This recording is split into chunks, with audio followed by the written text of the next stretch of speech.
আসসালামু আলাইকুম সবাইকে। আশা করি সবাই ভালো আছো, সুস্থ আছো, যে যেখানেই আছো। তো আজকে আমরা আবার চলে এলাম কেমিস্ট্রি ফার্স্ট পেপারের অধ্যায় 4 নিয়ে, রাসায়নিক পরিবর্তন।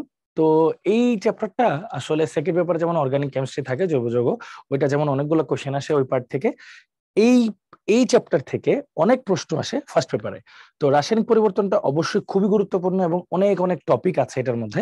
এবং তোমরা দেখবা যে এই বছর কোশ্চেন কিন্তু অনেক আসছে আসলে প্রত্যেকটা টপিক থেকেই আসলে। হ্যাঁ, সো আমরা চেষ্টা করব এই জিনিসটা যাতে ভালো মতো সবাই বুঝতে পারি এবং আয়ত্ত করতে পারি। তো এখানে কিছু বিষয় আছে। বিষয়টা হচ্ছে যেমন আমরা অনেকগুলা টপিক থাকে, যেমন গ্রিন কেমিস্ট্রি একটা টপিক থাকে, ক্রোমের একটা টপিক থাকে, বিক্রিয়ার হারের টপিক থাকে, পিএইচ পিওএইচ এর টপিক থাকে, কেপিকেসি টপিক থাকে, অম্ল ক্ষার বাফার, অনেক কিছু থাকে। তো সবকিছু এই চ্যাপ্টারের মধ্যে আছে। তো দেখতেই পাচ্ছ অনেক হেভি ওয়েট একটা চ্যাপ্টার। তো আমরা চেষ্টা করবো এটাকে ছোট ছোট পার্টে বিভক্ত করে সুন্দর করে যাতে তোমাদের সামনে উপস্থাপন করতে পারি ইনশাল্লাহ। হ্যাঁ, সো চলো দেরি না করে আজকে লেকচার 1টা শুরু করে দেই। তো লেকচার 1-এ আমরা কি কি পড়বো সেটাও জানার আগে আগে দেখি যে এই চ্যাপ্টারে টোটাল টপিক গুলা কি কি ভাগে ভাগ করা যায়। দেখো, আমরা টপিক 1-এর মধ্যে এটাকে রেখেছি যে বিক্রিয়ার হার, ক্রোম ও আণবিকত্ব, রাসায়নিক পরিবর্তন, একমুখী বহুমুখী, সক্রিয় শক্তি, এই টপিকটা রেখেছি। টপিক 2-তে রেখেছি সাম্যাবস্থার উপর তাপমাত্রা, চাপ ও ঘনমাত্রার প্রভাব। টপিক 3-তে আছে হচ্ছে সাম্য ধ্রুবক, কেপিকেসি নির্ণয়। টপিক 4-এ আছে পিএইচ পিওএইচ এবং অম্লের শক্তিমাত্রার ব্যাপার স্যাপার। এবং টপিক 5-এ রয়েছে বাফার দ্রবণ। হ্যাঁ, তো আজকে আমাদের আলোচ্য বিষয় হচ্ছে টপিক 1 বা টাইপ 1 যেটাকে আমরা বলি। সেটা হচ্ছে বিক্রিয়ার হার, ক্রোম ও আণবিকত্ব, রাসায়নিক পরিবর্তন, একমুখী ও বহুমুখী বিক্রিয়া ও সক্রিয় শক্তি। এটা হচ্ছে আজকে আমাদের পড়ার বিষয় এবং খুবই গুরুত্বপূর্ণ একটা বিষয়। তো এই চ্যাপ্টার শুরুর আগে এই চ্যাপ্টারের একদম বেসিক জিনিসটা আমরা পড়া শুরু করবো গ্রিন কেমিস্ট্রি থেকে। হ্যাঁ, ওখান থেকে প্রশ্ন আসবে বা আসে নাই এরকম আসলে কোনো কথা নেই, সবগুলা ঘুরে ফিরে গ্রিন কেমিস্ট্রি থেকেই আসলে উৎপত্তি। আমি বলতেছি, প্রত্যেকটা জিনিস ব্যাখ্যা করতেছি। তার আগে দেখি এই চ্যাপ্টার মানে এই টপিকটা থেকে কি কি কোশ্চেন আসছে। দেখো, খুব রিসেন্ট যদি আমরা বলি, দেখো জিএসটি তে 22-23 সালে এই বছর এখান থেকে কোশ্চেন আসছে। হ্যাঁ, দেখবো আমরা। পাশাপাশি দেখো ডিউতে দেখো অলমোস্ট প্রতি বছর রিসেন্ট টাইমে আসছে, দৃষ্টিতে তো আসছেই, সাস্টে আসছে, রাজশাহী ইউনিভার্সিটিতে আসছে, জাহাঙ্গীরনগর ইউনিভার্সিটি আসছে, জগন্নাথ ইউনিভার্সিটি আসছে, তারপর দেখো চিটাগাং ইউনিভার্সিটি আসছে, খুলনা ইউনিভার্সিটি আসছে। মানে দেখো সব জায়গায় কিন্তু কোশ্চেন গুলো আসছে। রিটেনে আসেনি তার মানে এরকম না যে রিটেনে আসবে না, যে কোনো সময় আসতে পারে। তো এটাকে 3 স্টার ইম্পর্টেন্স তো দেওয়া যায় যেহেতু অনেকবার করে কোশ্চেন গুলো আসছে।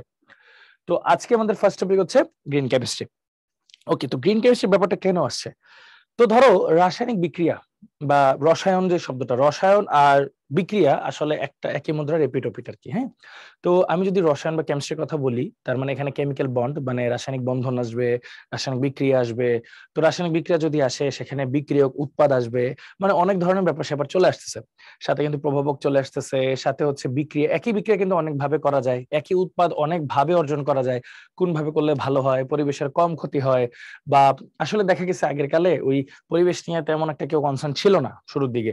তো যে যার মতো বিক্রিয়া করে উৎপন্ন করার চেষ্টা করতো। তো একটা সময় দেখা গেল যে পরিবেশের উপর এটার বিরূপ প্রভাব পড়তেছে, আশেপাশে মানুষের ক্ষতি হচ্ছে, মানুষ অসুস্থ হয়ে পড়তেছে, মানুষের শরীরে বিভিন্ন রোগ ব্যাধি দেখা দিচ্ছে। তার মানে বিজ্ঞানীরা যেসব পদ্ধতিতে রাসায়নিক বিক্রিয়া করতেছে সেই পদ্ধতিগুলো আসলে সুইটেবল হচ্ছে না।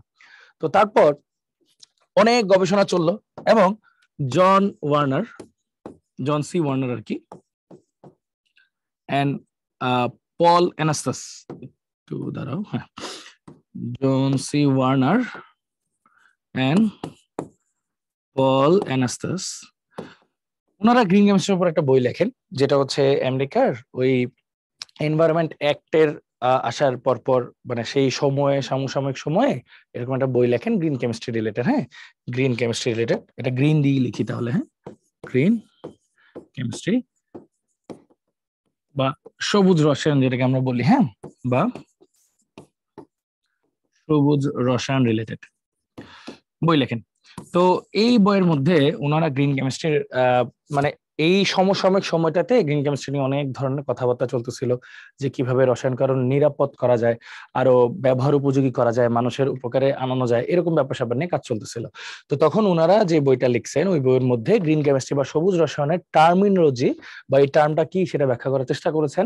এবং ওনারা 12টা নীতি প্রদান করেছিলেন, যে 12টা নীতির উপর ভিত্তি করে আজকে আমাদের সবুজ রসায়নটা প্রতিষ্ঠিত, মানে বেইজ আর কি। হ্যাঁ, তো এই 12টা নীতি তোমরা ডান দিকে দেখতে পাচ্ছ, মানে এরকম করে গ্রিন কেমিস্ট্রির 12টা নীতি দেওয়া হয়েছিল। এখন নীতিগুলাকে আমরা একটু বিস্তারিত একটু আলোচনা করি। হ্যাঁ, আসো। তো গ্রিন কেমিস্ট্রিতে কি কি থাকবে দেখো, স্বাভাবিকভাবেই মাথার মধ্যে কয়েকটা ব্যাপার আসে। গ্রিন কেমিস্ট্রি, সবুজ, এরকম টাইপের কথাবার্তা মাথায় আসলেই কয়েকটা জিনিস আসে, যে পরিবেশের ক্ষতি কম হবে, মানে পরিবেশ বান্ধব হবে। তারপর আমরা কি করি, একটা বিজনেস করতে চাইলে আমরা কি করি, আমরা কম ইনভেস্ট করতে চাই এবং বেশি প্রফিট পেতে চাই, এবং যাতে আমাদের শারীরিক কোনো ক্ষতিও না হয় সেটাও আমরা চাই, ঠিক আছে। এবং এটা করার জন্য আমরা যদি কোনো থার্ড পার্টিকে ইনভলভ করা লাগে আমরা সেটাও করতে চাই।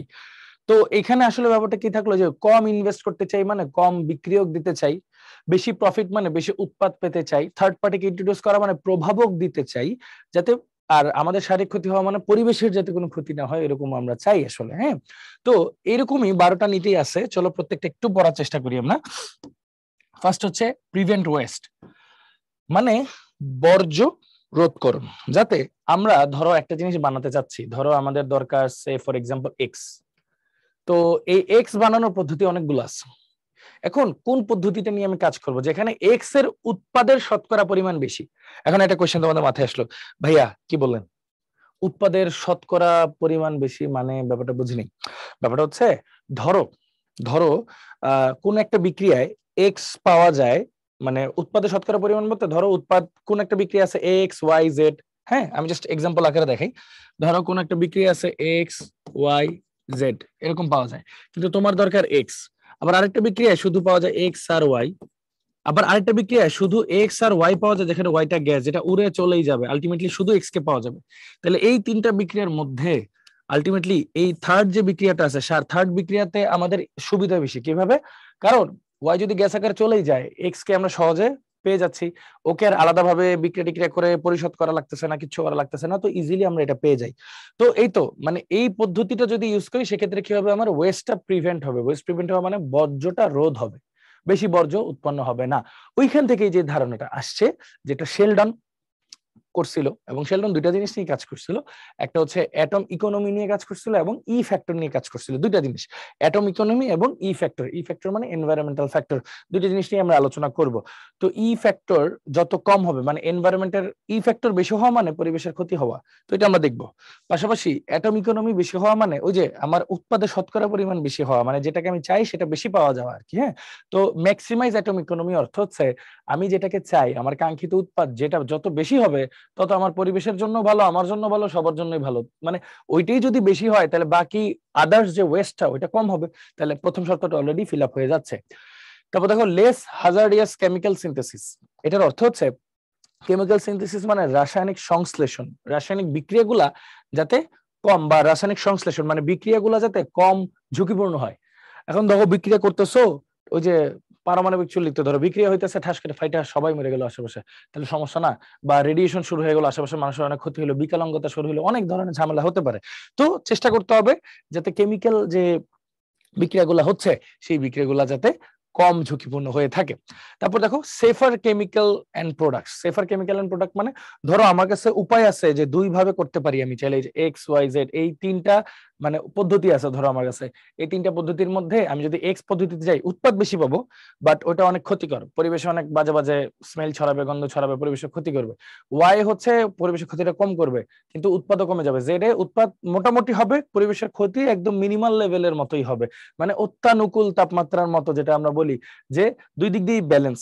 তো আমরা চেষ্টা করবো যে safer chemical and product use করতে, মানে হচ্ছে আমরা এমন রাসায়নিক বিক্রিয়া করবো যেটা পরিবেশের জন্য কম ক্ষতি হবে এবং সর্বোচ্চ উৎপাদন আমরা যাতে পেতে পারি, ওরকম একটা ব্যালেন্স যাতে থাকে আর কি। হ্যাঁ, তারপর দেখো সেফার সলভেন্টস এন্ড রিঅ্যাকশন কন্ডিশন, মানে হচ্ছে সলভেন্ট মানে দ্রাবক, মানে আমরা এমন এমন জিনিস ব্যবহার করব, হ্যাঁ সেফার, এবং পরিবেশের অবস্থা কন্ডিশনটা এরকম রাখবো যেটা সেফ হয়।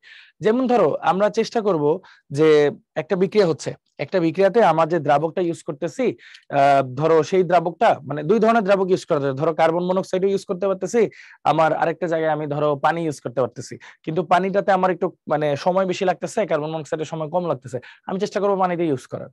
কারণ কি, কার্বন মনোক্সাইডটা এমনি কিন্তু একটা মানে মোটামুটি জীবনের জন্য হুমকি স্বরূপ একটা গ্যাস। তো এটা যদি কোনোভাবে লিক হয় তাহলে কিন্তু পরিবেশের ক্ষতি হবে। সো চেষ্টা করব যাতে যেটা সেফ এরকম সলভেন্ট ব্যবহার করার, এবং রিঅ্যাকশন কন্ডিশনও যাতে সেফার হয়। যেমন আমি রিঅ্যাকশন কন্ডিশন মানে একটা রিঅ্যাকশন করতেছি 2000°C তাপমাত্রায়, ওটা কিন্তু একটু ডিফিকাল্ট হয়ে যায়, মানে ওই তাপমাত্রা অর্জন করার চেয়ে ওই তাপমাত্রা সার্ভাইভ করাটা বেশি ডিফিকাল্ট হয়ে যায়। সো আলটিমেটলি ব্যাপারটা হচ্ছে কি আমরা চেষ্টা করব ওই 2000-এ না যায় অন্যান্য কিছু ব্যবহার করে যাতে তাপমাত্রাকে কমায় আনা যায়, তাহলে একটু সেফার কন্ডিশন হইলো আর কি বিক্রিয়ার জন্য। তারপর কি আছে দেখো, increase energy efficiency. Increase energy এফিসিয়েন্সির অর্থ এটা তো বুঝতেই পারতেছো, মানে শক্তির যাতে এফিসিয়েন্ট হয়, শক্তির ব্যবহারটা যাতে এফিসিয়েন্ট হয়। ধরো আমার কোন একটা বিক্রিয়া দরকার 50 কিলো জুল তাপমাত্রা বা 50 কিলো জুল তাপ, তো এত হিট দেওয়াটা মানে ঠিক আছে, ওইটা যদি কোনো অল্টারনেটিভ না থাকে সেই ক্ষেত্রে ওকে। বাট যদি আমার কোনো অল্টারনেটিভ থাকে যে আমি প্রভাবক কিছু একটা ব্যবহার করে হিটের পরিমাণটা কমায় আনতে পারি, যেটা আজকে আমরা শিখবো সক্রিয় শক্তির ব্যবহার আর কি, যে সক্রিয় শক্তি কমানো যায় প্রভাবক দিয়ে। তো আমি যদি এটা করতে পারি সেক্ষেত্রে কি আমার হিট কম লাগলো, তাহলে কি এনার্জিটা এফিসিয়েন্ট হইলো না? অল্প এনার্জি ব্যবহার করি বেশি ভালো জিনিস পাইলাম আর কি, এই ব্যাপারটা। তারপর ইউজ রিনিউয়েবল ফিডস্টকস। রিনিউয়েবল ফিডস্টকস মানে হচ্ছে যে যেটা শেষ হয়ে যায় এরকম জিনিস ইউজ করলে তো এটা আলটিমেটলি একসময় শেষ হয়েই যাবে। তো আমরা যদি রিনিউয়েবল এনার্জি যেমন যেটাকে বলি, যেমন ধরো সূর্য, হ্যাঁ সূর্যের যে তাপটা আমরা যে ইয়াতে ইউজ করি, সোলার প্যানেলে ইউজ করি, হ্যাঁ, তো এরকম যদি রিনিউয়েবল জিনিসপত্র ব্যবহার করি রাসায়নিক বিক্রিয়া, তাহলে কি হবে, আমাদের খরচটাও কম হবে, পাশাপাশি কি হবে যে আমাদের বিক্রিয়াগুলো একটু প্রাকৃতিক হবে, কারণ রিনিউয়েবল এনার্জি তো প্রকৃতি থেকেই পাই আমরা, তাই না? তো এটা আর কি বিক্রিয়াগুলো প্রাকৃতিক হবে, তো আমাদের ক্ষতিগ্রস্ততাও কম হবে এবং খরচটাও কম হবে, মানে সব দিক দিয়ে গ্রিনার। গ্রিনার মানে সেফার, হ্যাঁ, ভালো হবে জিনিসটা। ওকে, অ্যাভয়েড কেমিক্যাল ডেরিভেটিভস। হ্যাঁ, প্রোটিন গ্রুপ মানে অ্যাভয়েড কেমিক্যাল ডেরিভেটিভ মানে হচ্ছে যত কম চেষ্টা করা যায় কেমিক্যাল জিনিস ইউজ করা, মানে প্রাকৃতিক জিনিস সবচেয়ে বেশি ইউজ করাটা সবচেয়ে বেশি ভালো আর কি। হ্যাঁ, যে ধরো একটা জিনিস কেমিক্যালি ইউজ করলাম সেটার অনেক সাইড ইফেক্ট থাকবে, এর চেয়ে প্রাকৃতিক জিনিসপত্রগুলো ইউজ করা কিন্তু সেফার। যেমন ধরো আমরা বিভিন্ন ধরনের ওই যে ত্বকের মধ্যে লোশন টোশন ক্রিম টিম মাখি না আমরা, ওই যে আমাদের কিন্তু যে প্যাকেট গুলাতে দেওয়া থাকে যে কালো কালার সিল দেওয়া থাকে, লাল সিল দেওয়া থাকে, নীল সিল দেওয়া থাকে। লাল সিল দেওয়া মানে এটা অ্যাসিডিক, নীল সিল দেওয়া মানে এটা ক্ষারীয়, কালো সিল দেওয়া মানে এটা পুরো কেমিক্যাল। যে টুথপেস্টের মধ্যে থাকে কিন্তু কালো সিল দেওয়া থাকে, হ্যাঁ, এগুলো ফুলি কেমিক্যাল। আবার যে হিমালয়ের প্রোডাক্ট যেগুলো থাকে না, মানে যেগুলো হচ্ছে একটু হার্বাল প্রোডাক্ট, এগুলো তো সবুজ কালার থাকে। তো যেগুলো একটু প্রাকৃতিক ব্যাপার স্যাপার, এগুলোর দাম একটু টেকনিক্যালি বেশি হয়। মানে টেকনিক্যালি বেশি কোন বলতে, এগুলো তো প্রাকৃতিক মানে প্রাকৃতিক উৎস থেকে এক্সট্রাক্ট করে অনেক মানে কারসাজি টারসাজি করে এটাকে সেভ করা হয় আরো। তো এইসব জিনিস ব্যবহার করলে কি পরিবেশের ক্ষতি কম হবে, তোমার নিজের উপর ইফেক্ট কম হবে। বাট কেমিক্যাল জিনিস ইউজ করলে ইন দা লং রান তুমি আসলে ইফেক্টেড হবা এবং তুমি ভুগবা। তো এই জিনিসটা আসলে চেষ্টা করবো কম ব্যবহার করতে। এবং ইউজ ক্যাটালিস্ট। ক্যাটালিস্ট মানে বুঝতেছ যে প্রভাবক যত বেশি ব্যবহার করবো তত ভালো। প্রভাবক ব্যবহার করলে সক্রিয় শক্তি কমে যায়। হোয়াট ইজ সক্রিয় শক্তি আমরা একটু পরে পড়বো। তো প্রভাবক যত বেশি ব্যবহার করবো সক্রিয় শক্তি তত কমে যাবে, বিক্রিয়ার জন্য তত ভালো, দ্রুত বিক্রিয়া হবে। হ্যাঁ, সব দিক দিয়ে সুবিধা। আচ্ছা, design for degradation after use. Design for degradation after use মানে হচ্ছে যে ধরো আমি একটা বিক্রিয়া ডিজাইন করলাম যে আমি এরকম ভাবে বিক্রিয়াটা হলে ভালো হয়। তো এটার উৎপাদ উৎপাদ যাতে মানে ওয়েস্ট যেটা, মানে আমি কাঙ্ক্ষিত উৎপাদ তো পাবোই, সাথে কিন্তু আরো কিছু উপজাত তৈরি হয় কাঙ্ক্ষিত উৎপাদ ছাড়া। যেমন আমার কাঙ্ক্ষিত উৎপাদ এক্স, এছাড়া যে ওয়াই আর জেড গুলা দেখতেছো এগুলোকে বলা হয় উপজাত বা বর্জ্য আর কি সেন্সে। তো ওই বর্জ্যগুলা যাতে এমন না হয় যে এটা পরিবেশে থেকে যাবে, এটা যাতে সময়ের সাথে আস্তে আস্তে ডিগ্রেড হয়ে যায়, মানে পচনশীল হয় বা পরিবেশের সাথে মিশে যায় বা কোনো একটা কাজে লাগে, এরকম যত ভালো মানে কেমিক্যাল রিঅ্যাকশন ডিজাইন করবো আমরা, যে এরকম ভাবেই ডিজাইন করব যেন উৎপাদ উপজাত গুলো আর কি আমাদের জন্যই সুবিধা হয়, মানে পরিবেশের কোনো ক্ষতি না করে পরিবেশের সাথে মিশে যেতে পারে একটা টাইমে, এইটা আর কি। হ্যাঁ, এটা ডিজাইন করা।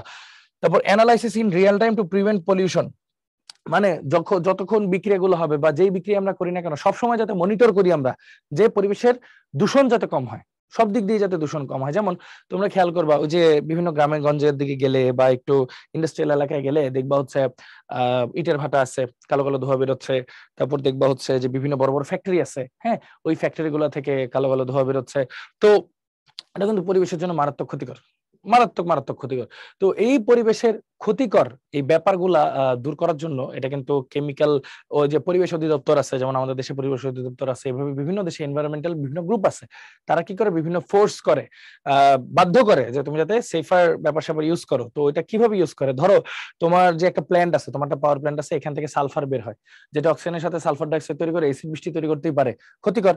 তো এই জন্য তুমি যদি তোমার প্ল্যান্টের যেখান থেকে সালফার নির্গত হচ্ছে সেখানে যদি তুমি একটা সালফার পরিশোধনাগার দিয়ে সালফারটাকে আলাদা করে বের করে নিতে পারো, তাহলে কি হবে, জিনিসটা পরিবেশের দূষণ কমে যাবে আস্তে আস্তে। তো ওইটাই এমন ভাবে ডিজাইন করবা বা এমন ভাবে চেকে রাখবা যাতে পরিবেশের দূষণ কম হয়। এবার last but not the least, minimise potential for accidents.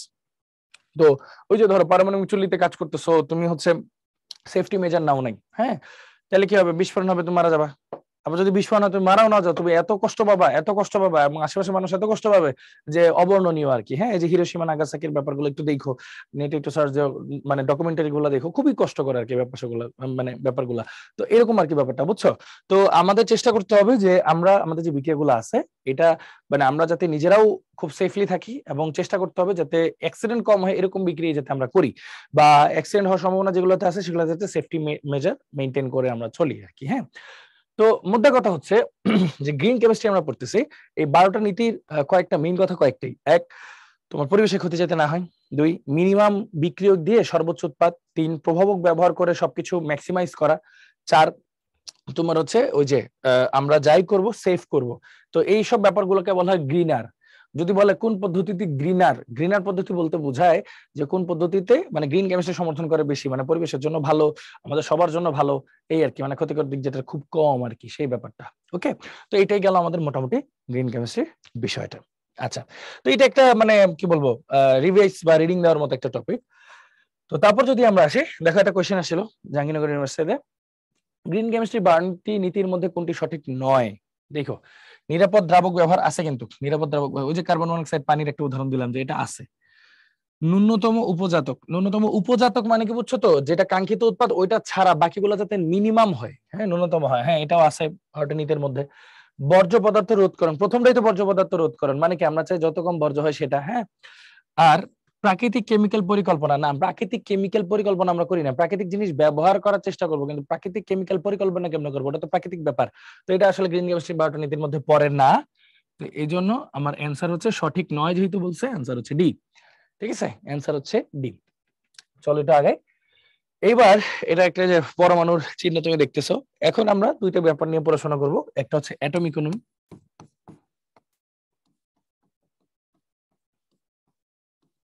আর একটা হলো ই ফ্যাক্টর।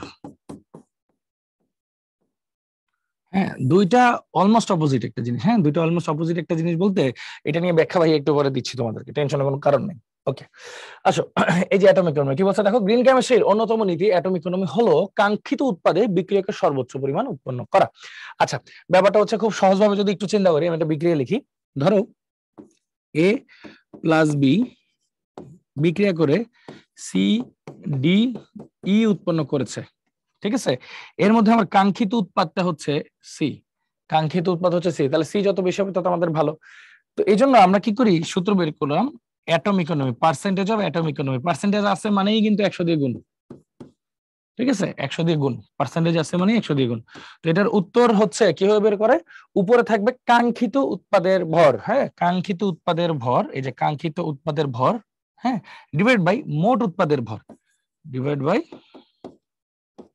মোট উৎপাদের ভর, কাঙ্ক্ষিত উৎপাদের ভর ডিভাইড বাই মোট উৎপাদের ভর। ঠিক আছে, দেখো কাঙ্ক্ষিত উৎপাদের ভর ডিভাইড বাই মোট উৎপাদের ভর, এটা 100%। এটা হচ্ছে অ্যাটম ইকোনমি। তো তোমরা তো বুঝতেই পারতেছো একটা জিনিস, যে আমার পার্সেন্টেজ অফ অ্যাটম ইকোনমি যত বেশি হবে, এই জিনিসটার মান যত বেশি হবে তত কি হবে বলতো, কাঙ্ক্ষিত উৎপাদ তত বেশি হবে। আর কাঙ্ক্ষিত উৎপাদ বেশি হওয়া মানে কি, উপজাত কম হবে। আমি একটু লিখে দিই, কাঙ্ক্ষিত উৎপাদ তত বেশি হবে, তার মানে উপজাত, উপজাত বা বর্জ্য আর কি তত কম হবে। তো এটা যত কম হবে, কাঙ্ক্ষিত উৎপাদ যত বেশি হবে, পরিবেশ তত কি হবে, ভালো হবে, তত বেশি কি হবে, পরিবেশ বান্ধব ব্যাপারটা কি হবে, তত বেশি বাড়বে। তো এটাকে বলবো গ্রিনার, এই ব্যাপারটাকে বলবো গ্রিনার, তত বেশি হবে, তত বেশি গ্রিনার, গ্রিনার মানে পরিবেশের জন্য তত বেশি ভালো আর কি। ঠিক আছে, এই ব্যাপারটা অ্যাটম ইকোনমির ব্যাপারটা হচ্ছে এরকম। তো এটাকে আমি একটা বক্স আকারে দিয়ে দিই। আচ্ছা, এটা আমরা বললাম অ্যাটম ইকোনমি। এবার আসি ই ফ্যাক্টর, ই ফ্যাক্টর বা এনভায়রনমেন্টাল ফ্যাক্টর।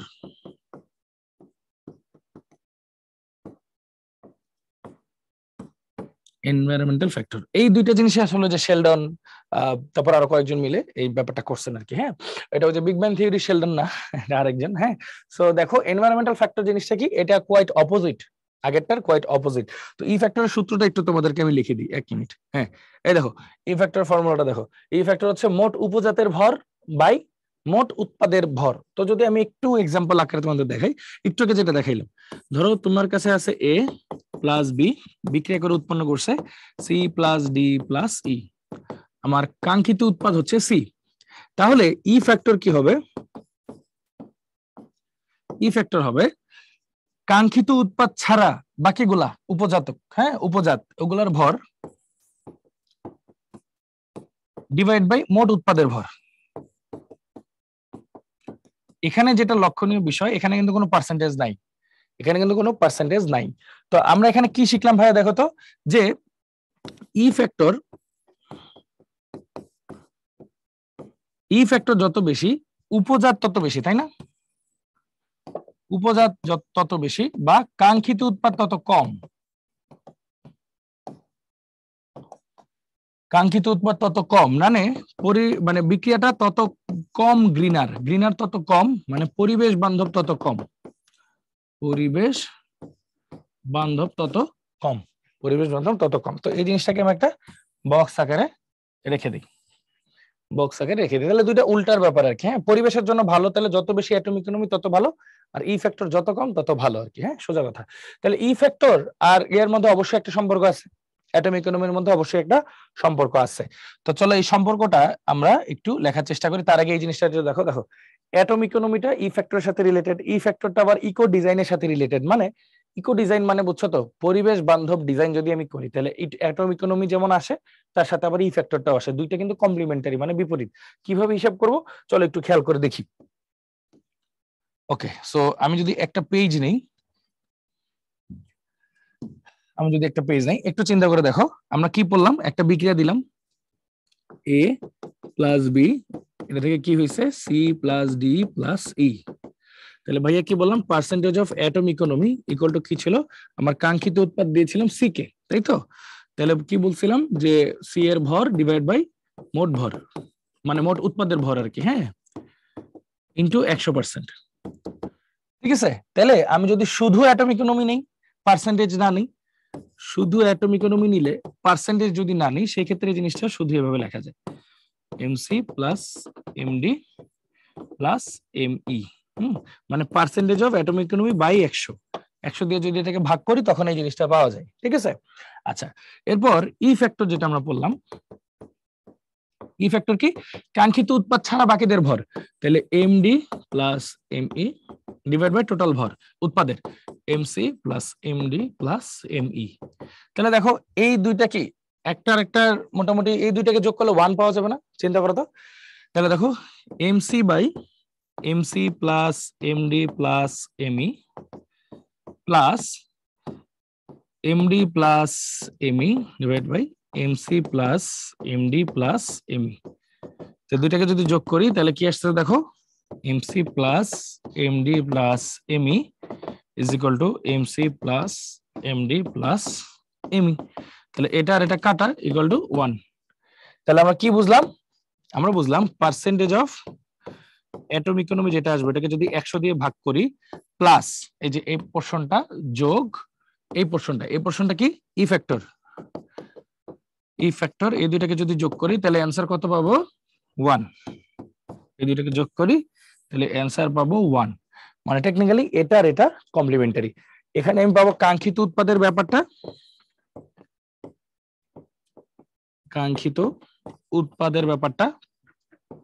আর এখানে পাবো উপজাতকের ব্যাপারটা বা উপজাতের ব্যাপারটা। ঠিক আছে, এই দুইটা জিনিস আমরা পাবো। সো আশা করি তোমরা বুঝতে পারছো যে অ্যাটম ইকোনমি আর ই ফ্যাক্টরের মধ্যে সম্পর্কটা কেমন হতে পারে, একজন আরেকজনের কমপ্লিমেন্টারি। অ্যাটম ইকোনমি বাড়লে ই ফ্যাক্টর কমে যাবে, কারণ যোগফল কিন্তু 1, আবার ই ফ্যাক্টর বাড়লে অ্যাটম ইকোনমি কমে যাবে, যোগফল কিন্তু 1। কোনটা বেশি হওয়া ভালো পরিবেশের জন্য? অ্যাটম ইকোনমিটা বেশি হওয়া ভালো, ই ফ্যাক্টরটা কম হওয়া ভালো। ঠিক আছে, সিম্পল হিসাব। ওকে, সো আশা করি এই জিনিসটা আমরা সবাই কম বেশি বুঝতে পারছি। আচ্ছা, এখন আসি আরেকটা টপিক, সেটা হচ্ছে বিক্রিয়ার হার। বিক্রিয়ার হার কাকে বলে? বিক্রিয়ার হার হচ্ছে বিক্রিয়ক বা উৎপাদের ঘনমাত্রার পরিবর্তন ওই সময়ের সাপেক্ষে। তো ব্যাপারটা হচ্ছে অনেকটা এরকম যে ধরো তোমাকে যদি আমি সাপোজ একটা বিক্রিয়া দেখাই, সে ফর এক্সাম্পল সি থেকে হইছে এ এক্স আর কি, হ্যাঁ, সি থেকে হইছে এক্স, সি বিক্রিয়ক, এক্স হচ্ছে উৎপাদ। তো ধরো টি সময় লাগছে, তাহলে বলো তো সি কি হয়েছে বলো তো, যে শুরুতে টি মানে সি জিনিসটা আস্তে আস্তে কি ছিল, মানে ফুল একটা ইনট্যাক্ট ছিল। হ্যাঁ, সি এর ঘনমাত্রা যে সে ফর এক্সাম্পল দাঁড়াও এটাকে একটু অন্যভাবে দেখাই, দাঁড়াও সি না দেখায়, ধরো আমি এটাকে দিলাম রিঅ্যাক্টেন্ট মানে বিক্রিয়ক, P পি মানে প্রোডাক্ট, উৎপাদ। তো শুরুতে ধরো এই আর এর ঘনমাত্রা ছিল হচ্ছে সি, এবং এটার ঘনমাত্রা ছিল কিন্তু 0, কারণ উৎপাদ তখনও শুরু হয়নি উৎপন্ন হওয়া। সাম্য অবস্থায় যখন যাব, সাম্য অবস্থায় যাওয়ার সময় কি হয়েছে, সিটা কিছু পরিমাণ ক্ষয় হয়েছে, ধরো এক্স পরিমাণ ক্ষয় হয়েছে, সিটা ধরো এক্স পরিমাণ ক্ষয় হয়েছে, তাহলে বাকি আছে কতটুকু, সি মাইনাস এক্স। তাহলে পি এর মধ্যে কি এক্স পরিমাণ জমা হয়েছে না, মানে এখানে যতটুকু ক্ষয় হবে এটা তো এখানে গিয়ে ততটুকু জমা হবে, তাহলে এখানে জমা হয়েছে এক্স পরিমাণ, তাই না? তো ওদের তো একটা ঘনমাত্রা পরিবর্তন হয়েছে, তাই না? তো দেখো এই যে এই ঘনমাত্রা যে পরিবর্তনটা দেখতেছো, এই ঘনমাত্রা পরিবর্তনটা এটা নিয়ে হচ্ছে আমাদের ইকুয়েশন, এটাকেই বলা হয় বিক্রিয়ার হার। তাহলে বিক্রিয়ার হার ব্যাপারটা কি থাকতেছে, হার ইকুয়াল টু থাকতেছে, ধরো এটা কি বিক্রিয়কের ঘনমাত্রা পরিবর্তন, বা অনেক জায়গায় এটাকে এই যে সি এক্স দিয়ে প্রকাশ করে, যে সি থেকে এক্স এভাবে লেখে, তাহলে কি বিক্রিয়কের ঘনমাত্রা পরিবর্তন মানে ডেল্টা মানে পরিবর্তন, হ্যাঁ, তাহলে delta C equal to DC, যে এভাবেও লেখে আর কি, মানে C final minus C initial. Final মানে ফাইনাল অবস্থার ঘনমাত্রা মাইনাস ইনিশিয়াল অবস্থার ঘনমাত্রা, শুরুর দিকে ঘনমাত্রা। তো বিক্রিয়কের ঘনমাত্রা কি হয়, শুরুতেই অনেক থাকে, শেষে কিন্তু কমে যায়, তার মানে এইটা কি নেগেটিভ হবে না, তাহলে এই জিনিসটা কিন্তু হবে নেগেটিভ। আর ডেল্টা এক্স যদি চিন্তা করি উৎপাদের ক্ষেত্রে, এটাকে ডিসি লেখা যায়, তাহলে এক্স ফাইনাল কি লেখা যাবে, এটাকে x final minus x initial. এটার অর্থ কি, উৎপাদ কিন্তু শুরুতে একদমই ছিলই না, ইনিশিয়ালি ছিলই না, আর ফাইনাল অবস্থায় অনেক বাড়ছে, তাহলে এটার বিয়োগফলটা কিন্তু পজিটিভ হবে। সে ফর এক্সাম্পল ইনিশিয়ালি এটা ছিল 10, ফাইনালি এটা হয়ে গেছে 5, তাহলে বিয়োগ করলে কি হবে, negative. Say for example initially এটা ছিল 0, আস্তে আস্তে বাড়ছে 5 বাড়ছে, তাহলে আলটিমেটলি এটার মানে বিয়োগফল হবে কি, পজিটিভ। এজন্যই যখন বিক্রিয়ার হারটা তুমি লিখবা, বিক্রিয়ার হারে যে এই বিক্রিয়ার ক্ষেত্রে যখন বিক্রিয়ার হারটা লিখবা, ওর ক্ষেত্রে কি লিখবো আমরা, R is equal to minus delta C by delta T বা মাইনাস ডিসি বাই ডিটি। ওর ক্ষেত্রে হারটা কি লিখবো আমরা, প্লাস, ওটা বাড়ছে উৎপাদ বাড়ছে, তাহলে plus delta X by delta T সময়ের পরিবর্তন equal to plus D X by DT. তো যেহেতু একটা বিক্রিয়ার হার একটাই হয়, দুই দিক দিয়ে তো হার একই, মানে দুই রকম তো আর হার হবে না, একটা বিক্রিয়ার হার একই হবে।